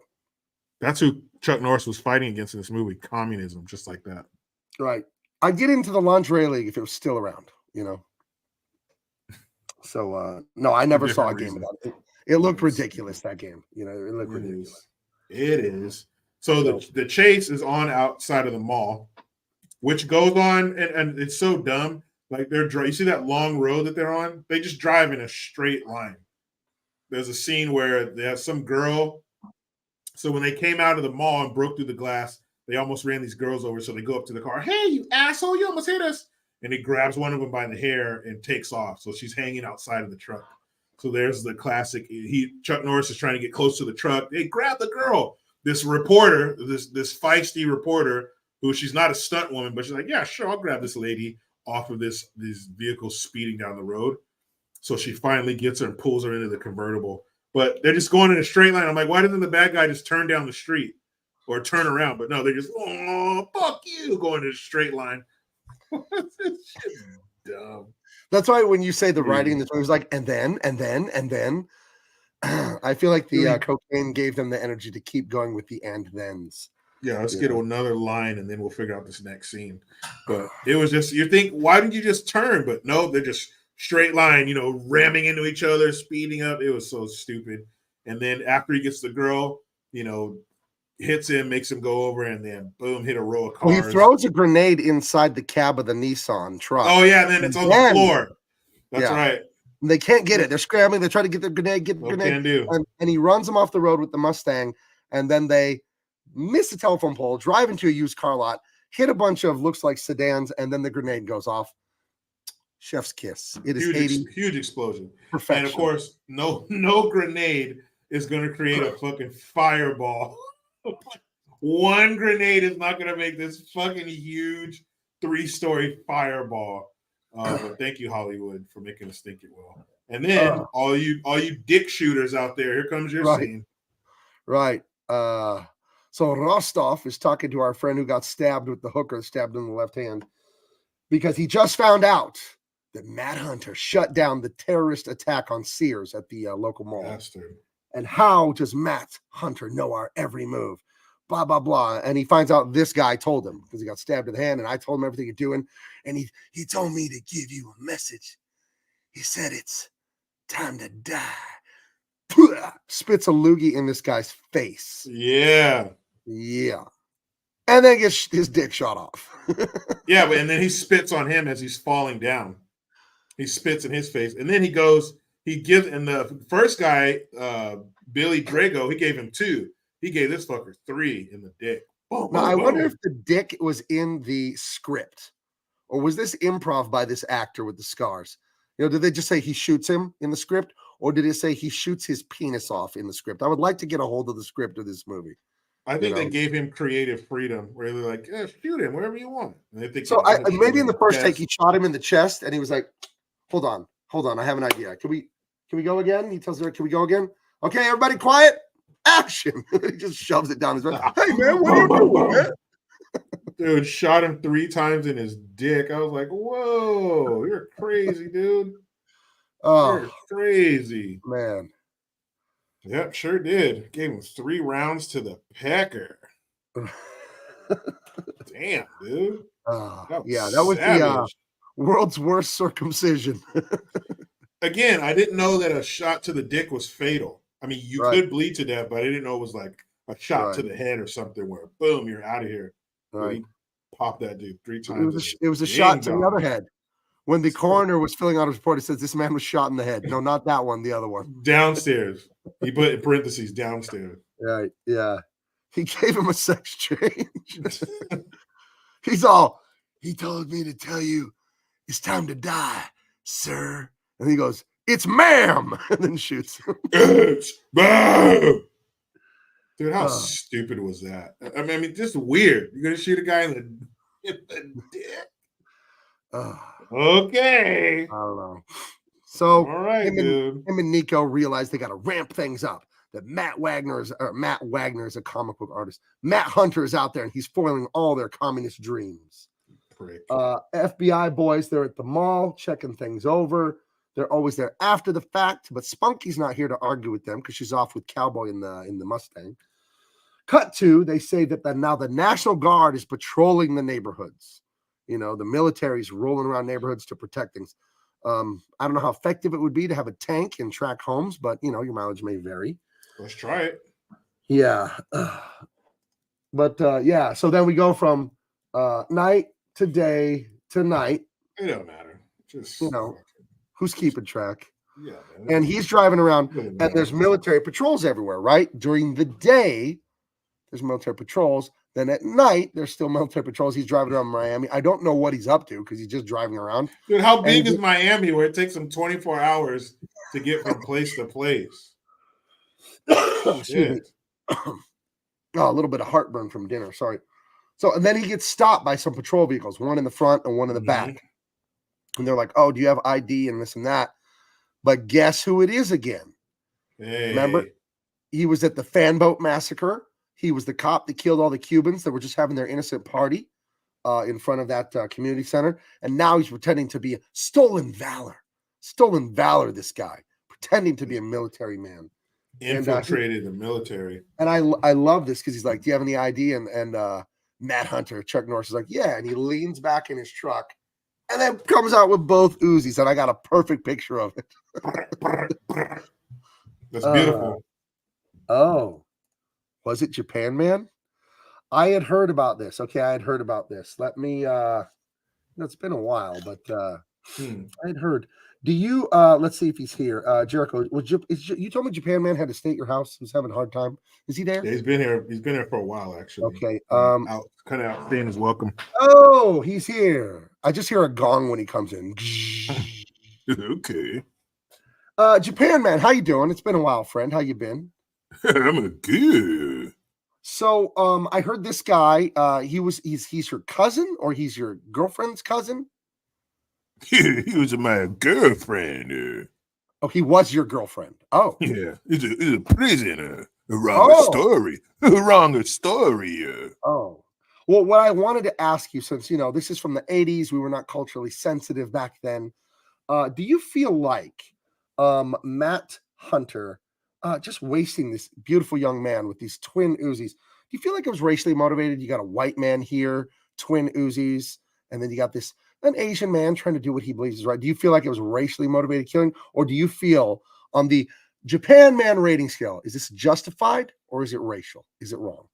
He's a justifier. Let me tell you something there. Japan man do not pay the walk a bull a shit. Oh, I didn't know that. He killed the old man he was living with in the water. He killed the Cubans who were dancing and eating their Cuban food.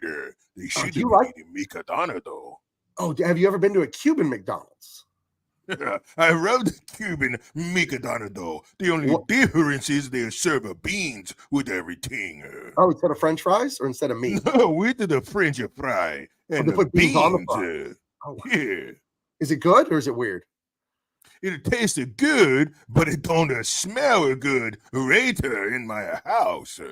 Oh, okay. All right. One thing before you go. So Cubans, it seems like you're a fan of Cuban people. Do you like the Cubanas? You like the Cuban ladies? You ever had a Cuban girlfriend or anything like that? Yes, sir. My favorite thing to do is to get a Mikadana dough and eat it off of her giant rump. Okay, well, that is, I didn't know that, but we're always finding out fascinating things about Japan, man. Thank you for rating this slaying by Matt Hunter and saying it was justified, and you would have done the same thing. Thank you, Japan. Sir. I cut him in half with my katana, and I am a pervert. Japan man, everyone. Oh, we love Japan man. He's a filthy old bastard. So yeah, so two guys jump out of this Jeep. He shoots this Asian dude and kills him. Just wastes him with the twin Uzi. And then he goes up to this red bearded guy and asks him a question or two, and then wastes him too. You know what I heard? It's funny you asked Japan man about, has he ever hooked up with any Cuban chicks? And what I heard was he'll take like a pinch. We all take a pinch full of French fries, and when he's eating off her rump, he'll take it and go kind of get that undercarriage on there. Ooh. I don't know. He has a special name for it, but yeah, he likes to do that too. That's the secret sauce. That's the secret sauce. He says that he has to let the fries cool a little bit before he does that because hot fries. It's too hot for my mouth. Too hot for a vagina. Yeah. He's a weirdo. He's a character. He does. He's a good guy, but he's a sick fucker, man. He really is. He marches to the beat of his own drum. So we live and let live around here. Japan, I don't approve of it all, but he's an adult. Well, he ain't doing it to us, so whatever. Yeah, he better not. Jeez. And he just summarily executes this guy after he gets a little more information out of him. Fuck these guys. And that dude's a ginger. Right. You really can't trust him. Right. Ginger cut. Well, and then Chuck Norris is semi-ginger. You know what I mean? Not full ginger. Oh, yeah. Not full ginge. So then, going around the town, there's more commies doing terrorist acts. They're laying out a bunch of Wile E. Coyote Acme, explosive wires. They're just laying down the det cord, and they got a suitcase bomb they set up to blow up a church. And they cut to inside the church, and he's preaching to these people, and they're all scared of the communist attacks going all over the nation. Mm-hmm. And these commies are like, aha, just like Wile E. Coyote. They set up the det cord and the bomb. I think one guy has his fingers in his ears. Right. Like, one guy, he went up to the brick wall and he painted a train tunnel on the brick wall. You hear that in the background. Weird shit. And they flip the switch on the det cord, the ignition thing, whatever you would call it. I don't know what you would call this part of the bomb, but they set off the bomb to blow up these innocent, beautiful American churchgoers. Mm-hmm. Nothing happens. And then walking on the ledge above them. Remember, they're down in an alley, these guys. And on the ledge above them comes Matt Hunter. And what does he say? Like, looks like you boys lost something. He says something like that. Yeah, you lose this. Right. And then throws it down there in the alley with them. Cool shit. Yeah, he throws the suitcase bomb. And then he takes the two wires and touches them together after he throws the bomb down there. Dude, kaboom. Kills those bastards.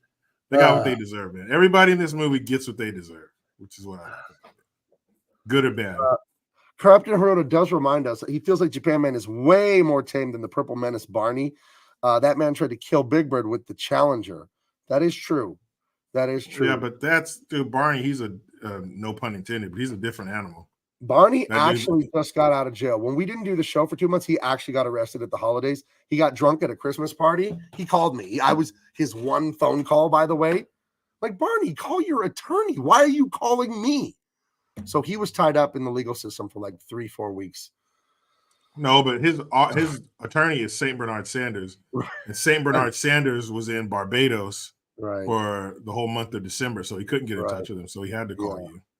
Well, you know, Barbados, they opened up those new dog beaches, so he had to get down there. You know what I mean? It was butt sniffing was legalized on that beach there, so Saint Bernard, he had to get down there. Yeah, he was losing it down there. I think he got arrested and was sent back. He was deported back to America. What did Barney get in trouble for? Do you even remember how he got arrested at Christmas? I don't remember.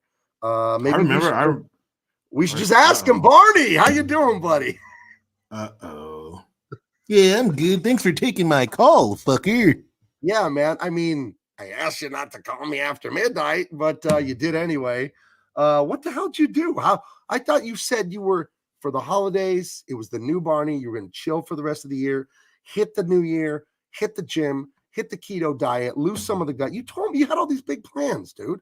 Why did you get arrested?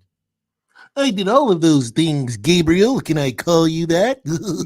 I did all of those things. I hit the gym. I started eating better. And then my friend came into town named Cocaine. So once Cocaine got here, everything else kind of went out the window. So you had a white Christmas is what you're saying. Oh, I was snowed in. You were just... I'm up for 2 or 3 days. There's nothing but broken mirrors and bloody straws all over my hotel room. So then I hear a knock on the door. I said, come back later. And she knocked 30 seconds later. Pissed me off, threw me into a rage. I opened the door. Next thing I know, there's made blood parts everywhere. Oh, Barney, no. So then you got arrested. When I say come back later, I mean come back later. Right. Yeah, I mean, you know, you were fair. You gave him a warning. You are a giant dinosaur that does eat people. People do know that about you. I'm carnivorous. Right, yeah. So you're not a big salad guy, right? I tried it one time, and then I shit myself. Oh, okay. So it's mostly meat for you. Mostly meat. Yeah, and it's immediate. As soon as I swallowed it, it was like, uh-oh, everywhere. So you had a white Christmas. You were skiing down Mount Cocaine, huh? You told me. Yeah, and the reason I didn't go to jail for that long is somehow all of the security cameras were on the fritz. Oh, well, I see. But you had the best in the biz. He got you out, St. Bernard Sanders. He did get you exonerated. Just a slap on the wrist, right? You had to pay a fine or something like that? A little community service, I went and talked to the children, but I was only able to get St. Bernard Sanders back after he was done sniffing buttholes in Barbados. Oh, man. Buttholes in Barbados. That sounds like a Jimmy Buffett album or something like that. It's my favorite song. Wasting away in Margaritaville, sniffing buttholes on the beach or something like that. That's that's the dog version of that song. Yeah, it's on the B-side of Sammy Hagar's album. It's called Buttholes in Barbados. Oh, wow. Yeah. Yeah, I like to listen to that. I made a mixtape once when I was in high school, and it had Panama by Van Halen, and then that Buttholes in Barbados was right after it. Panama. It would always go right into it. So every time I hear Panama, I think of Buttholes in Barbados. You know, it just mixtape, man. It just got an earworm. It just got in there for me. How could you not? Absolutely. So listen, we're already into the new year. You blew your New Year's resolution, but winter's over in like 2-3 weeks. Could you do a spring resolution? Could you stay off the Bolivian marching powder starting March 19th at the end of winter? Do you think you could dedicate to that? I'll give it my best shot, but if that fucker comes knocking on my door... Why don't you tell him to come back later? You told her to come back. If Coke comes around, why don't you tell him to come back later? I love skiing, though. Oh, well. All right, Barney, try to stay out of trouble. And next time you get pinched, call St. Bernard. Don't call me. I'm not a lawyer, man. I can't help you with it. But best of luck, friend. All right? All right, fucker. All right. Talk to you. The great Barney, the purple dinosaur, everyone. What a nice guy. Oh, what a guy. What a nice guy. Yeah. We got to say he's nice until he's gone. Yeah. Make sure he's out of here. Okay. I see he's getting in his car. That's a weird car he has. You wouldn't think he would drive a Volkswagen Beetle. That's a very strange choice for a 9-foot-tall dinosaur. Well, he's a contrarian. You know, what they tell him he can't do, he's going to do, even if he has to jam himself in there. He did get the chop top Volkswagen Bug, so I don't know. It's custom. Right, He custom. went to West Coast Customs. Like And Shaq's Lamborghini or whatever that he got and made pimped extra his large. ride. Yeah, man. You got to do what you got to do. You still got to look good, but it still has to be, comfortable. Right. So he has the money. I just wish he could stay off the smack, man. I don't know, not the smack, but off that off the snow. I don't know. I think it just because the T-Rexes, they have those little walnut-sized brains. Right. So I think the coke just affects him differently. I don't think a little goes a long way when your brain is the size of a walnut.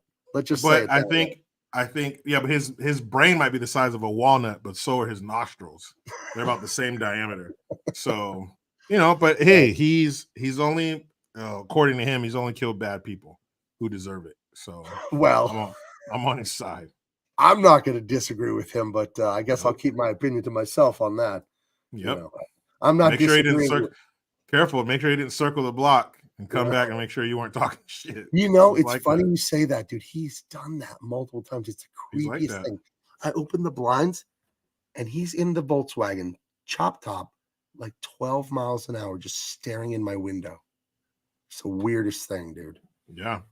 You're lucky. I had the Jurassic Park moment. I open my blinds and you see this giant fucking eyeball.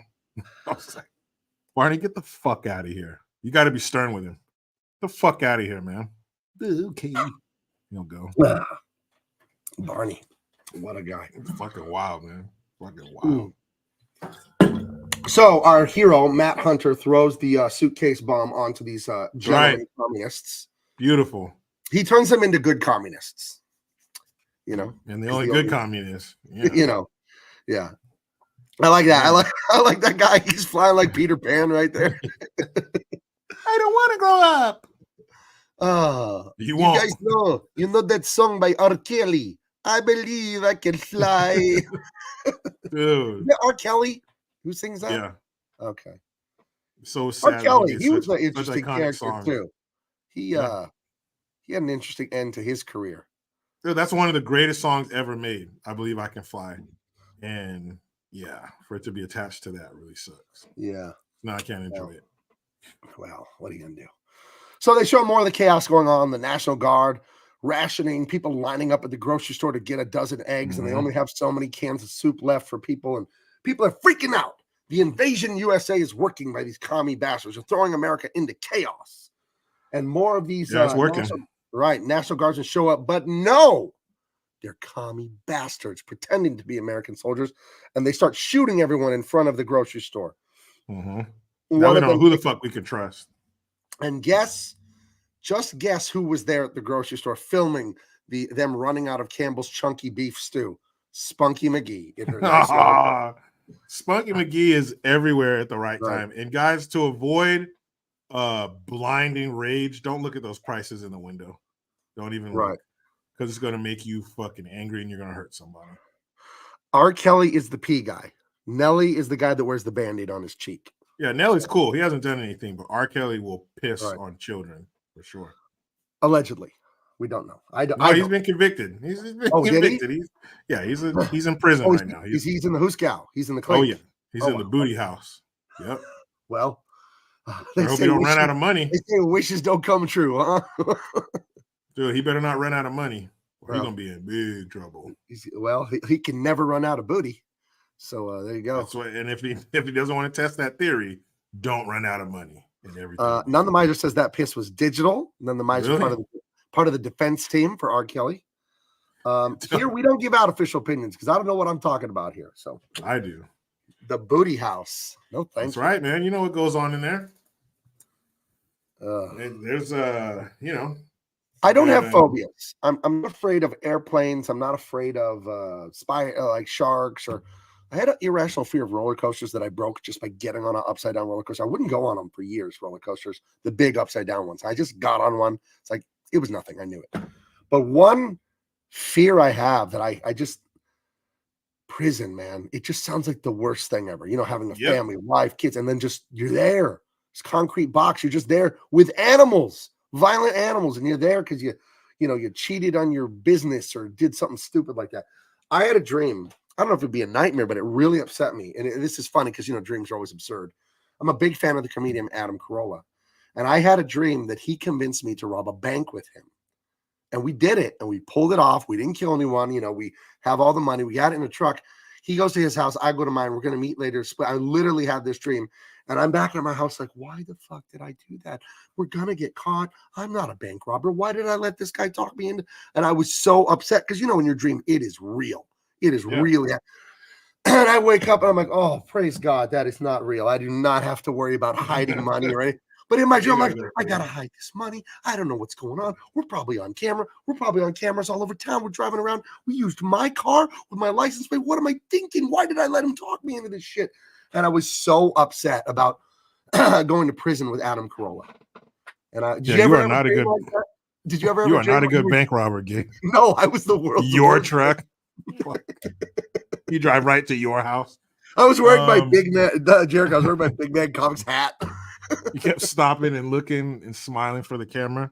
I've had some pretty vivid dreams. As a kid, I used to have dreams that I was rich and like Richie rich, just money and a huge house. And I'd wake up Scrooge McDuck swimming in gold doubloons, kind of rich. Oh, dude, I would be so fucking mad when I'd wake up. And it's not like I grew up all poor and shit, but I wasn't like that. I wasn't a Richie rich type shit. So, man, I would be so pissed off when I would wake up, you know, after a real vivid dream like that. But yeah, dreams do they feel so. Did you ever have real. one where you're getting in trouble though, and then you woke up and you're like, oh, good. You know what? I had a dream that used to bother me for a long time. I only had it once, but it really stuck with me. It was when I was a teenager and I was working at McDonald's after school. And in the dream, we got robbed because that day, one of the stores really got robbed and the manager told us about it. So that's what planted the seed in my subconscious. And so I have a dream that they come in to rob us. They move everybody to the back of the restaurant and they fill up the sink with water and they plug the sink and they put my head in the like sink. the Wet Bandits. Yeah, except it ended a lot worse than Home Alone. They put my head in the water and I see the guy, he had a golden gun and he puts it to the back of my head. And I was like, no. And he pulls the trigger and all of a sudden I just see all this red in the water. Like the water. Oh my God, red. Terrible. And then I woke up. I was fucked up. But yeah. Terrible, dude. Yeah. That was a fucked up dream. There's a dream that college people that have been to college a lot of times have. It's like an identical dream. I've probably heard 5 or 10 people in my life tell me they've had this recurring dream. I graduated university in 2004. And for like the next 10 years, I had this dream once a year, once every 2 years. But I had this dream about 5 or 10 times over the next decade. I quit having this dream like 10, 15 years ago. But it was the end of a semester. It was the week of finals. And all of a sudden, I remember the semester, 17 weeks. I signed up for a once a week Thursday night class and forgot to go all semester. And it's too late to withdraw. You got an F for sure. You've done nothing. You've never showed up. And I've met like 10 other people that had the exact same dream, that it's the end of the semester and they forgot to go to a class. And I would wake up like, oh God, I'm so glad that wasn't real. Jeez. But the bank robbing with Adam Carolla was so terrible. I'm in my house like, why did I do that? I'm not a criminal. I was so upset. And you feel like that feeling in your stomach, like when you go up in an airplane or something, that weird feeling. You're feeling all those emotions in the dream. And you're just like, oh, when you wake up, you're like, oh, cool. I did not knock over a bank with fucking Adam Carolla. Why would he do that? He's a millionaire comedian. Why would he rob a bank? He's a psychopath, man. But you know, one dream, I think I've told that here before, but one dream on the opposite end of the spectrum that was a really, really good dream was my dad. He died in 96. And I remember how, I think I was in my 20s. I was 15 when he died, but I think I was in my 20s when I had the dream.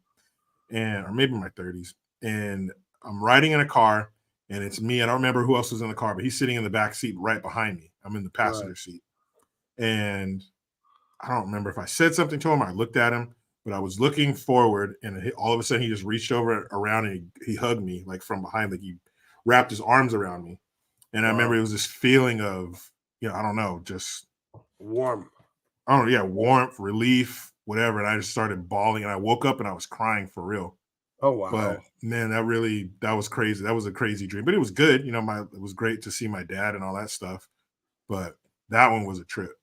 That one like fucking stuck with me in a good way, I guess. But yeah, no, it dreams sounds be like an crazy. overall good thing. One more dream, and then I'll let us get back. Like when I was in like 3rd or 4th grade, they advertised these frisbees that had 3 arms on TV. It looked a little bit like this. And I had a dream. I was outside my elementary school, and I climbed up to the top of a telephone pole and like put it under my armpits and chest like you do a boogie board, jumped off the telephone pole, and I could fly with this thing. And I was flying all Oh, over hell from my yeah. school, and it was so much fun. And then I woke up, and it was bullshit, and there was no such thing. So Yeah, I've had dreams where I was flying and shit. That was always fun. Super fun to be flying in your dream.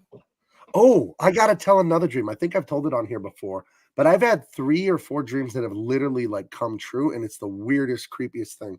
I think I told you this before. I worked at Home Depot when I was in college, like 2001, 2002. And my friend John, we were in Colorado. That's where I was going to school. He had a friend that lived out in Corona, which is Los Angeles, more or less. And he said, oh, yeah, I got a friend, Nick, in Corona, something, and nothing else. That's all I knew. And then we talked about work and something else. I had a dream like the next night or the next day or 2 later that Nick in Corona got into a car wreck and died. And it was an upsetting dream. I don't know this guy, but he was on the freeway, crashed and died. I went into work and I told John, I had the weirdest dream about your friend Nick, that he was in a car wreck and died yesterday. And John tells me, dude, he was in a car wreck yesterday and he's in a coma. And I just got shivers just now. Like, that is one of the fucking weirdest things that's ever happened. Damn. I don't Did know he what die? that means. No, he ended. I never heard that he died. And I worked there like another year or 2 with John. He never said the guy died. But I don't know how to explain things like that. That is so bizarre. You know, that's really weird. And when I was in 1st grade, I had a dream about Voltron action figures that could transform and you could stick together and make Voltron. And then they came out like 2-3 months later. And as a kid, I Oh, was that's like, crazy. how did I dream these? And then they Yeah, became real, you know? You missed an opportunity there. Right. You know, So- one time it wasn't a dream, but I was in my garage growing up as a kid. My dad had a workbench with the grinders and all this shit over and the table vices and all that. And I swear to you, I was picking something up off the ground and something whispered in my mind, in my ear, said, move your head. And I moved my head to the left, and one of those grinders where it has like the wire brush on one side and Right. then the wheel or whatever, like the little granite wheel or whatever, Yeah. the grinder on the other side, thing probably weighs like 40 pounds. I moved to the side and it fell off the shelf above me. Bam, fell right on the ground next to me. Would have crushed my head. It could have killed me. Definitely would have cracked my skull. Wait, this is I a was like- dream or this was real? No, it happened in real life. I was like 9 or 10 years old. And something said, move your head. And I moved to the right, I think. And it just goes bam and fell right there where my head was. That's I insane. don't know how to explain that. Right. That's weird stuff. Weird stuff. Shit be cray. Captain Haruno, this is hilarious. I think we've all been here, Captain Haruno. Had a dream I was about to get with this extremely hot woman and got woken up by my dogs barking right before we went at it. Tried to go back to sleep so man. badly. Yeah, you can never pick up in that spot where you left off. Fucking dog. Oh, Yeah, man. damn dog. Damn dog. Go Oh. outside. Get out of here. It's like, what the fuck did I do? Get the fuck out of You here. know what you did. You know what you did. I'd be mad. Time for a new Think dog. about what you think about. It says his grandma once had a dream where her dad came to her and said, Jed's a good boy. That's my dad's name. At the time he was an alcoholic, and it was causing my grandma a lot of grief. Wow. Crazy, So her man. dad came to her and told her that her son was a good boy. Wow, that's crazy. And Yeah, man. the Something going postscript, on out there. he's better now. Well, that's good then. That's good. So yeah, weird dream stuff. The guy in Corona, could never explain something like that. That's really weird stuff. But yeah, I've had like 3 or 4 dreams that have like totally come true, and I don't know what that means. I'm not saying I have powers. I would say my first guess, it's a coincidence. That's what's most likely to me. I have no idea. I don't know how any of that shit works. So, and another dream that everyone has had, and I heard Dr. Drew, Adam Carolla's doctor friend, talk about this, is loose tooth and falling out tooth dreams. And I think everyone has had those dreams. And he says it's from your childhood trauma of like a piece of your body comes off and there's blood and it hurts a little bit. And you're 5-6 years old and you don't really understand. So then later in life, if you're scared or frustrated, you can have these anxiety dreams about, traumatic events from your past. I don't know what the truth is on that, but I've had a dream or two about a tooth falling out. My daughter told me she had a horrible dream about it too. And I told her that's what I thought it was. I think it was just anxiety or something like that, It sounds good. Sounds about right. Oh, that's crazy about the move your head thing, though, Jericho. That is totally crazy. Yeah, that was wild, man. Yeah. So anyway, Spunky's held hostage. Matt, I want to call him Matt Wagner so badly. Matt Hunter shows up, shoots a bunch of these commies, and then she yells at him. She yells at Matt Hunter. He gets in his sidestep dodge and takes off. And we get a little homage to Dirty Harry. They're loading up children to take them to safety. They're taking them from their parents to get them out of the danger zone, I guess. Mm-hmm. And these commies chase a school bus full of kids. And the nod to Dirty Harry is the kids are on the bus going, row, row, row your boat. And if you remember, the ugly assaulter, I won't say the YouTube word they don't like, the ugly assaulter, kidnapper guy in Dirty Harry, he's forcing the kids to sing row, row, row your boat on the bus. Remember that? And he's like slapping kids and telling them to sing harder. So the kids are singing this. Commies are driving like a sedan next to them, and they stick a timed bomb to the school bus. And then he drives up, plucks the bomb off, and it's like, you guys got this. And he sticks it on top of their sedan. Yeah, on the hood of their car. It has like 10 seconds left. And so they come to a stop, but they don't have time to get out and get it. And it's fucking boom. But first of all, I'm not sending my kid anywhere. If like some shit like that going on, we're going together. I'm not sending you with who? Who the fuck's on? What adult is on that bus that's going to protect you? Nah, you staying here with me. But that just, shows how shitty these guys are. You're willing to blow up a busload of fucking children? Right. Nah, man. Not on his watch. So it's like 2 bricks of C4 right there. He said, you guys lose this. Stuff. Right. Whoa, takes off, hits the gas. He turns them into good communists. He turns them into good communists. Yeah. Fucks them up, man. So then, for no reason at all, there's so many things in this movie just happen. They don't tell you why they happen. They just happen. For no reason at all, he shows up at a burned out county fair that I'm guessing communists attacked. Yeah, I had to rewind I never this. heard them say it. I never heard the news or anyone say it. He's just there at a burnt carnival. That Corvette to his right, that little Corvette merry-go-round, that is so nostalgic to me of like shitty amusement parks where they have the vehicles that you can ride in and they have that glitter metallic spray paint on them. I remember as a kid just staring at all the glitter on these things and how, But he's there and CIA Boyd comes up. And now Matt Hunter has a plan. Who has a weird fucking face too. But I had to rewind that. He tells him, comes up behind him and he goes, congratulations on getting Nico.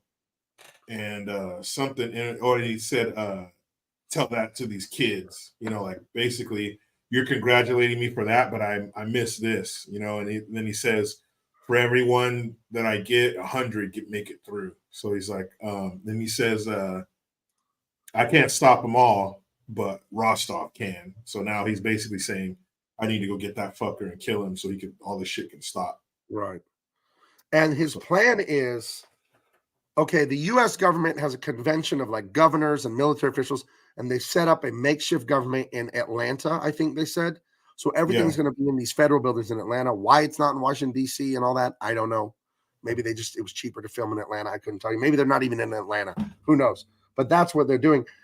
And what he's going to do, Matt Hunter, his plan is to like get himself arrested so then he can be taken and interrogated at the makeshift government headquarters because he knows Rostov's going to attack the headquarters. Mm-hmm. I don't know this plan. It's I don't know. It's this is where he hands him a piece of paper. He's like, this is what I need you to do. And I remember thinking, so where'd you have the time to write out this extensive list of what you need him to do or the plan that needs to be done? But he found the time. Yeah. And he hands it to him. And that's when he says, do you know much moving around and how hard it's going to be to make this happen? But that's where he's basically, well, you'll see later in the movie. Right. You'll say, oh, okay, that's what he told him to do. But he's like, he gives him this piece of paper. Like, when the fuck did you have time to write this list of what he needs to do? Maybe during the daytime when he wasn't kicking ass, that's when he was writing it. I wish he had put it on like beautiful Lisa Frank stationery. Do you know what Lisa Frank is? A fucking calligraphy pen and shit. Have you ever seen? You know what Lisa Frank is? It's this girly brand of art supplies. It's got unicorns and birds, and it's always yeah. It's a huge brand at the art stores. I wish all I could find. Right, it's all I could find. You know, Never mind the unicorn. Just he fucking writes read his the like list, all his right? master plan of military strategics in glitter pen on a Lisa Frank unicorn stationery. And all the lowercase i's have like little hearts on top of them instead of dots. Like, dude, I this remember wasn't by accident. I had a crush on a girl in 5th grade, Juliet DiCarlo, and she drew her eyes with the circle on top. So then I started doing that because I saw it on her paper and I had a crush on her. So then I drew my eyes with the circle on top. That's so cringe. But I was 10 years old. I was a 5th grader. What do you want? Yeah, man. So, you get a pass as a 10-year-old. Yeah. 20 years old, now we got to talk. 10, you're good. So here is the makeshift military strategic command in downtown Hotlanta in the dirty, dirty South. They got tanks, they got soldiers, and Rostov and company, they're coming. And they see on the news that Matt Hunter has been arrested. He's been arrested by the feds for the weirdest reason.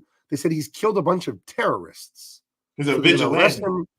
Right, he's a vigilante helping us, stopping he killed 10 attacks. Terrorists. Yeah. Right, but we're gonna arrest him and then interrogate him about what he knows. So we're bringing him to Military Central Command in Atlanta. Rostov sees this on the news, so now that's baited Rostov to come to him. You know, so well, he's sitting there in his hotel or his apartment or whatever, hotel room, and he hears the guys, SWAT teams climbing up the fire escape and shit. And he hears them. They kick in his door. They're pointing guns at him. And then the same 3 group of FBI agents come in, and the main guy goes, I don't know who you are or what you're doing, but we're gonna find out. But I'm like, if you don't know who he is, then how the fuck did you find him? Like, of course you know who he is and what he's doing. That's how what brought you here. He's like, I don't know shit about you. How did you find him, fool? But they get him and they take him to the new unilateral military fucking governor. I don't know what that is. Whatever it is. And he sees that. And Rostov is sitting in front of 3 TVs. And 3 different times he leans up, turns it down, sits back, listens to that TV, leans up, turns that one down, sits back. And then the 3rd TV, that's the one where it tells him about Matt Hunter. And then he goes, anything you want to say to the terrorists? And he looks at it and he goes, yeah, Rostov, it's time to die. And he gets all mad. He picks up the TV and smashes it on the ground. And for you youngsters, you don't know how strong you had to be to pick up an old TV. Right. And smash that bitch on the ground. Right. A lot of people don't know that was Arnold Schwarzenegger's shoulder routine. To get those big delts, he would pick up RCA televisions and just smash them. Yeah. Because, man, those fucking TVs, they weren't as thin as credit cards like they are now. Them old TVs have ass on them. He's here. Arnie, how you doing, buddy? It's been a long time. Yeah. I'm doing great. I'm doing fine. I'm here. Back in your heyday, when you were after Mr. Olympia, you just started going and acting. How many television sets could you press at one time? Well, on my best day, I could do about 4 or 5 TVs. The RCAs, the real thick ones, that little in the front, but in the back, that's where all the weight was. It was kind of awkward. With like 5 or 6 TVs I could do back in my heyday. Right, so you do your routine. It was like push pull legs, like 3-day split like that, and then you get that huge shoulder. I mean, look at your shoulders; they still look great at 75. But you get that big shoulder workout and work up a sweat. How would you blow off steam after a great workout down at Gold's Gym down there in Hollywood or in Los Angeles? Well, actually, I wouldn't blow off the steam there. Oh. I go find little Frumpy Dumpy, and then she would blow me, and then okay. So that it was still blowing. It was like a steam release valve, like a Looney Tune where the steam's coming out of your ears or something like that. Yeah. But it's not steam coming out of my ears. It's the baby batter coming out at the end of my penis there. Okay, you don't have to fully explain it. I know how it works. I have kids. I just like to say baby batter. Okay, well, it is a funny word. It is an alliteration, so I'll give you. Thank that. you. The baby batter. So if someone out there, they got I want my baby batter. Chili's. Sorry. But let's see. If someone out there has 7th grade arms, they just have horrible deltoids, horrible shoulders. What television would you recommend most? And what show should be playing on it when they lift the TV to get the shoulder raises? Well, if you're deltoid deficient there, I recommend you start with maybe 1 or 2 TVs. You lift them up in there. Make as much sound as you can. It helps you get the TV up there. But if you want to have a TV show that's on there that you don't like, it's going to motivate you to finish your workout. So you don't have to listen to this stupid TV show. So don't put a show on there that you like. Oh, hi, I'm laughing at all the jokes and stuff there. Put something on there that you hate. You get through your workout. And then you can find the frumpy dumpy all over her face and then in the mouth there. Oh, wow. That's okay. Last one. It was from Captain Haruno. Is Lupita safe? Because Barney told us that he ate a maid at the hotel he was at on Christmas. Yeah. She's fine. He'll never eat my frumpy dumpy. Besides, who do you think sold him all of the cocaine that he's putting in his giant T-Rex nose there? Oh my gosh. That was you. Oh my gosh. Yeah. And think about what you think about. I saw that. There's coming there. Oh my gosh. Oh my goodness. Okay, well, it's good to see you, friend. It's been too long.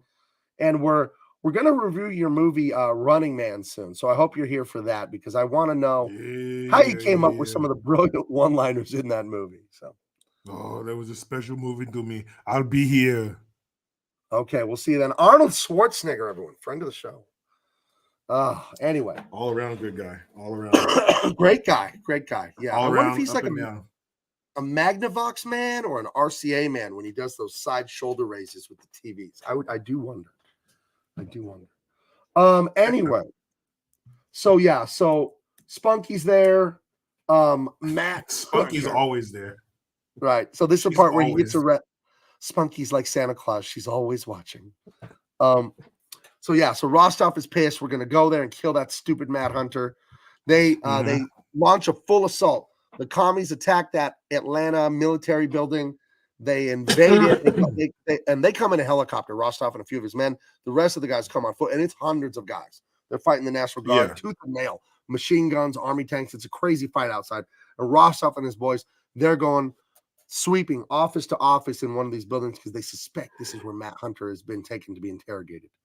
So you get a lot of guys that look there on the first sandwich division there with his pot belly. This guy, dude, they all come in the building on the bottom floor like Blues Brothers style at the end where all the National Guard and SWAT hut, all those dudes are coming in, hundreds of dudes, and that guy's a dumbass. He would never stand up like that and shoot that thing.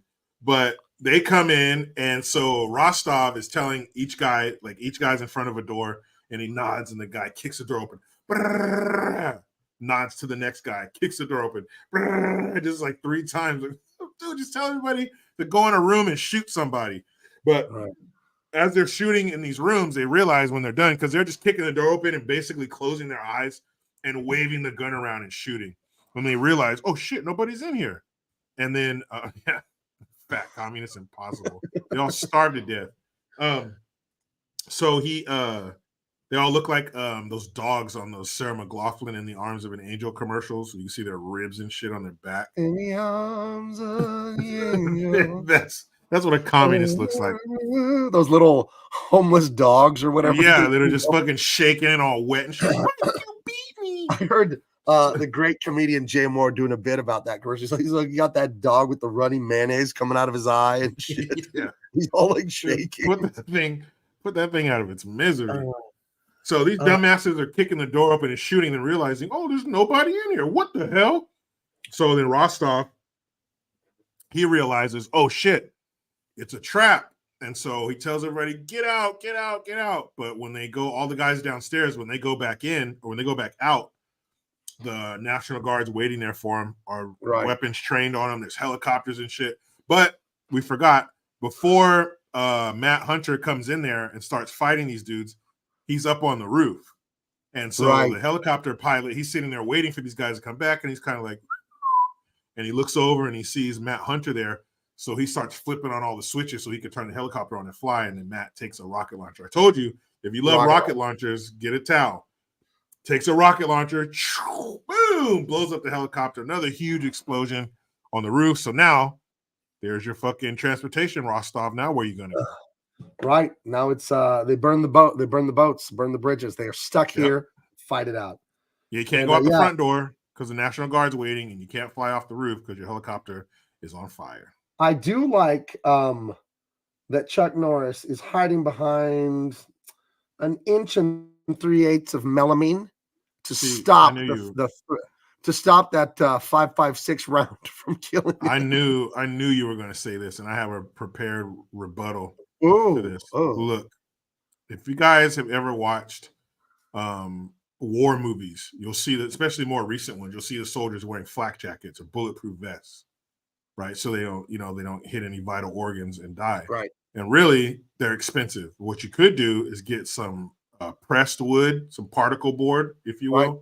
Really get that stuff right there that has that rubber edging around it and shit. Yeah, like tables. That's the part that reinforces it. You know, if you can get that, like if you have a panic room or something, just line the front of it with that. Right. You shotguns, pistols, rifles, nothing can get through that shit. Because as you can see, those guys are probably 10 feet away.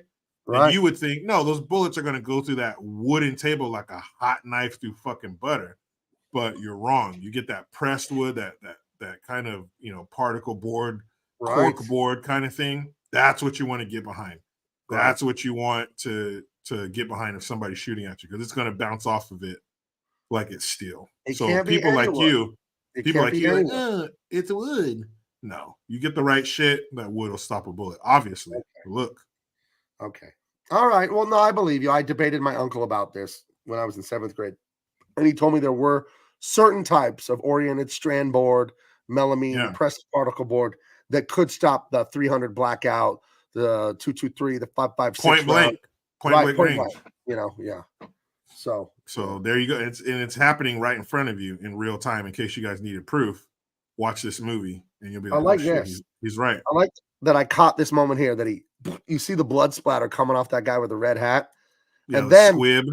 I don't have it, but from here to here, he does a pirouette. He spins around. He doesn't just turn straight and go duck. No. He spins around and then you don't just duck down like an asshole. You got to give it a little pizzazz. And that's what he does. That's what you get from Chuck Norris, pizzazz. Captain Roo says, I do like the random assortment of hats that comedies have. Like they went to Caps and cleaned them out. So I'll take this one. Ooh, I love the safari one. Take all your headgear, anything you have for my soldier. Yeah. We hate uniformity. Yeah, they just fucking, you get a hat, fucking.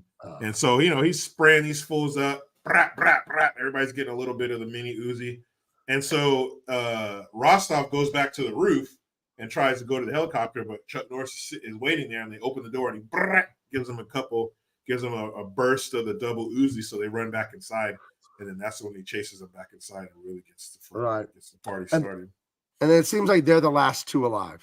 So they're going around, they're looking for each other, skulking through the hallways, and Rostov has this big old gun.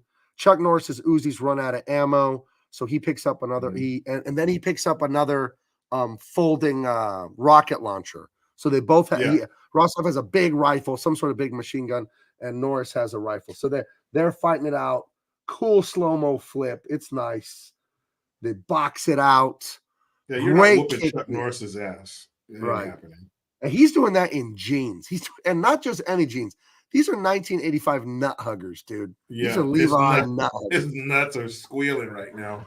But that's called a jump spinning back kick. Now, if you do a jump spinning back kick at the level that I'm sure Chuck Norris could, looks like he's going. It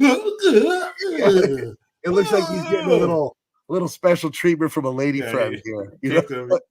Kicked him a little too low right there. But a jump spinning back kick to the sternum, the party's over. Right. I don't give a fuck who you are. You take that kick to the sternum like he is right now, the party is over. Somebody's going to have blood in their stool, because that shit is a powerful kick right there. But, they got to make it real for Hollywood. But he would have fucking ended it right there.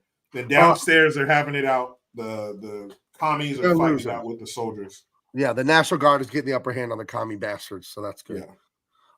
Rostov, he has a rocket launcher because we love rocket launchers.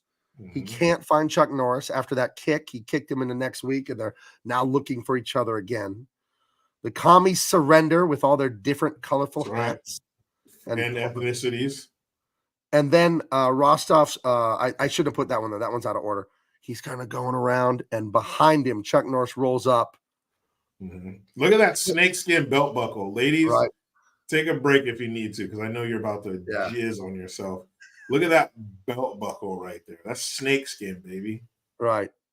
He calls that belt buckle, for the ladies, he calls that thing the party starter. That's what he calls the panty dropper. That's the party starter panty dropper belt buckle. Look at that bulge right there, ladies. Calm the fuck down.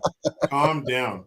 So he's standing behind him, and this is the rocket. He pushes the button and it extends. What movie is that from? Beverly Hills Cop 2. Right. Where Billy, he finds a rocket launcher. I look through the viewfinder and press the button, and it goes in the wrong direction. But anyway, same kind of thing. It extends.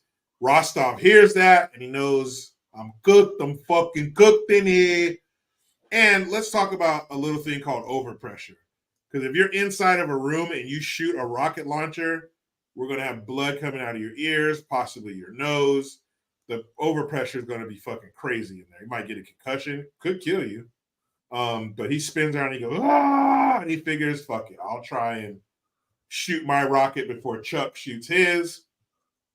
You ain't going to be quicker than Chuck Norris in a rocket launcher fight. He don't even bring it up to his shoulder. Dude, he hip fires this rocket. Fire. Let's say, what is that? 10 feet max in this little cubicle office place. Hip fires the rocket. Boom. Do you see just boots there? I don't even, and you can see it was slow mo, so you could see the bits and like chunks of meat. Like this dude blew up. But I don't know if a human body is hard enough to set off the warhead. For our purposes, it was. For our purposes, it worked. But I mean, in real life, can you shoot somebody is that a hard enough surface to set off the warhead? I don't know. I always thought you had to shoot the wall or a tank or something that would smash the warhead to set it off. I'm no expert on rockets, but I thought that's how they worked. Me neither. But yeah, that shit is fucking hilarious. Right. He would have a concussion. He'd be all fucked up shooting that thing in a closed room. But that's neither here nor there, people. Yeah. He blew whatever's left of Rostov flies out the window on fire. And then there's no, where he's like walking back to his truck. He's a hero. Like there's no song. It's just boom, Rostov blown up, credits. And then credits right after this. He throws the rocket on the ground. That's why his hand is forward. He just throws the empty tube, and the credits roll. Dude, I'm out of here. I'm done. But it would have been cool to have, like that stereotypical 80s action movie, a little too on the nose. Ballad at the end. He's walking back to his truck. It's 4 rows away. Where they're telling you like every little thing, but it would have been nice to have, but not this time. People. And he stopped the communists with a rocket he found. Yeah. Like those aren't lyrics. You're just saying what happened. You're just saying what you just saw. But those jeans are really tight. You can see that he's circumcised. You can see whether he's cut or not. But it came in hot and it went out hot. It started fast and it ended very abruptly. Explosion, rocket down, credits. Get the fuck out. Invasion USA. I do recommend it. I don't recommend it for kids because it is trashy, violent. If you want mindless and there's titties. Yeah, there's titties. So no kids for this one. But if you want to watch it with your buddies in your man cave or wherever, a couple buddies, this would be a diamond. This would be just awesome to watch with the fellas. Crack open a few cold ones and some pizza or wigs. This is hysterically stupid, this movie, but very entertaining. It's one of those so bad it's good. I don't hate this movie at all. I think it's entertaining. No. It's ridiculous, dude. I feel invaded after he's riding the fan boat home because he stopped the communists for like 150 miles. He just hops on a fan boat in Miami and just goes out to the glades. He's got a life to live and a lady to love. And there's no lady to love. I guess he's gonna hook up with Spunky Reporter. He has no romantic interest. He's trying to get with her, and she's just complaining. No, you call that a kiss, huh, cowboy? Aww. What, you expect me to blow you? You just gave me dinner. What about chivalry? It's dead. Truck, put something in her mouth, please. Captain, wait, he does blow out what's her face's back or anything. Yeah, there's no sex in this movie except for the topless lady in the bar where the hooker is. I think there's a topless lady at the bar. Yeah, there's 2-3 sets of titties in here, Yeah, but that's about it. But no, there's no hint of romance at all. They had their little adventure in the convertible Mustang saving that girl, and that was it. And that's another thing. Spunky Reporter just went away. Yeah. There was no hey, tell me your story, cowboy, at the end, putting a mic in his face, nothing like that. It was just she just fucking that was it. Yeah, that was it, guys. Well, that is Invasion USA. We don't have a movie picked for next week, but we'll find one. Oh, we will. Of course we will. We always do. And it'll be, I don't know if it'll be a good movie or it'll be one of these clunkers like this that we love. I got to be honest with you guys. I love the good movies. I kind of like the bad ones better. They're funnier to work on, when we do these. So, man. It gets bad too. I think Running Man, that's going to be a gem because that movie is fucking stupid. He's got a super sweet belt buckle holding up his tight jeans. That's right. Ladies just get soaked when they see that fucking. He's got a giant rocket for you if you know what I mean. Yeah, you can hold his rocket launcher until it goes off, ladies. In his sidestep dodge, always showing up for no fucking reason at the right place and right time. Get the hold that one. He'll shoot that rocket on your back, ladies. Right on your lower back. Maybe Rostov's burning corpse fell on Spunky and killed her. Maybe. She's all, oh, you're just gonna land on me. She's like, you call that a dead communist? Oh! Yeah. Oh, so I'm just gonna die now because you landed on top of me, I guess. Oh, Spunky Reporter. Take some lessons from April O'Neil. All right. Shut the fuck up. What a movie. Mr. One Time says he has an idea about a story with Big Baby and DC. Does he mean DC Comics or Dean Cain? I don't know. You'll have to tell me.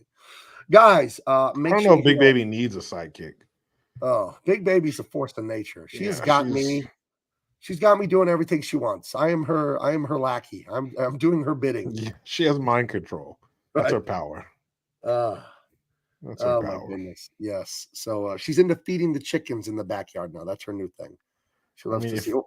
And my wife and I, we speak to her in Spanish as much as we can. I'm only half fluent, but my wife is fully fluent, and she understands Spanish. I could ask her. I forgot how to say it. My wife taught me, but I asked her incorrectly because "Cómo se dice" is how do you say. So I asked her "Cómo se dice los gallinas," and she goes "Buck, buck, buck, buck." So we taught her the animal sounds, all that. But it's like, okay, she's understanding Spanish and English because I wanted to be bilingual. Because why not? That's just an advantage. So. I mean, if you're going to be controlled by somebody, it might as well be a beautiful little toddler. Right. Real quick before we head out, I will share the screen. I did come back to the poll question. Bam. In honor of Women's History Month, what is your favorite sandwich? Because women be making sandwiches. My wife made me 2 peanut butter and jellies for dinner. I don't think I've had a peanut butter and jelly sandwich in like 5 years. I was just in the mood for one. So I asked her and she made me 2. So let's see. I made my wife make me a sandwich in Women's History Month. Good for me. Roast beef is our winner. And I don't know if that's a crude joke. Or I think so. We got a pretty crude crowd. Yeah. So, I'm sure one of them or a few of them voted for that as a vaginal reference. All right, guys. Appreciate it. Go to bigmancomics.com. Get Dean Cain All-American Lawman. The art books are in. I'm delivering as promised. Like I said, before the end of winter, we'll start shipping these things out. These things are gorgeous. These are the black and white art books. The regular comics, they shipped yesterday. I got the shipping notification from that big, it's one of the most famous shipping companies. It's, I don't know. It's, you always see their trucks on the freeway. These, and they'll have my stuff here. They said by the 11th, the actual comic books themselves.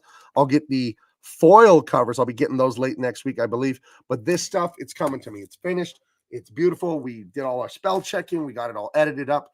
Mid-February, we got this thing done, got it off to the printer. Thank you guys that made it possible. Check out bigmancomics.com. Order today. You'll get it in just a few weeks. Check out Green's House. The link for that is in the description. It's Jericho's awesome new interview show channel on YouTube. Check out the regular Jericho Green channel. That's also here. Follow Jericho. Jericho. That's another guy. Follow That's Jericho. How I am. I'm Jericho, but I can be you're Jericho. Jericho. So Jericho, That would dude. be you if you put activator in your hair or whatever. You got Jerry curls or whatever. It'd be Dude, Jericho. look at Jericho's Jericho. Yeah. Oh boy. Hey, if you get behind the paywall, I'll show you my Jericho. Oh boy. Okay. Yeah, members only on that one. JG Talk on Yeah. Instagram. I am Big Man Comics on Twitter, and then just Gabe LT everywhere else. Follow us on all social medias. And we will be here next week, probably with Running Man. I feel like we should just dive headfirst into that Arnold Schwarzenegger fiasco because it is awful. You know, because we never finished Arnold Vember at Christmas because I had to stop to finish Dean Kin. We had to stop the show for quite a few weeks. This will So be maybe we hit Running Man and Twins, and we have to be able to do Junior someday. I watched like 20 minutes of it and I had to turn it off, but we have to get through that because it's so bad, it's unbelievable. I also want to do Romancing the Stone, Blues Brothers. There's some classic ones I want to get to. So, you know, Blues Brothers. That's one of my favorites all time. Orange Whip. Love that movie. It was I think 30-year anniversary of John Candy's death was like yesterday or something like that. 30-year or 33 years, something like that. Yeah. Hilarious, dude. All right, guys. We'll talk to you later. All the links in the description. Thank you for everything and have a great night.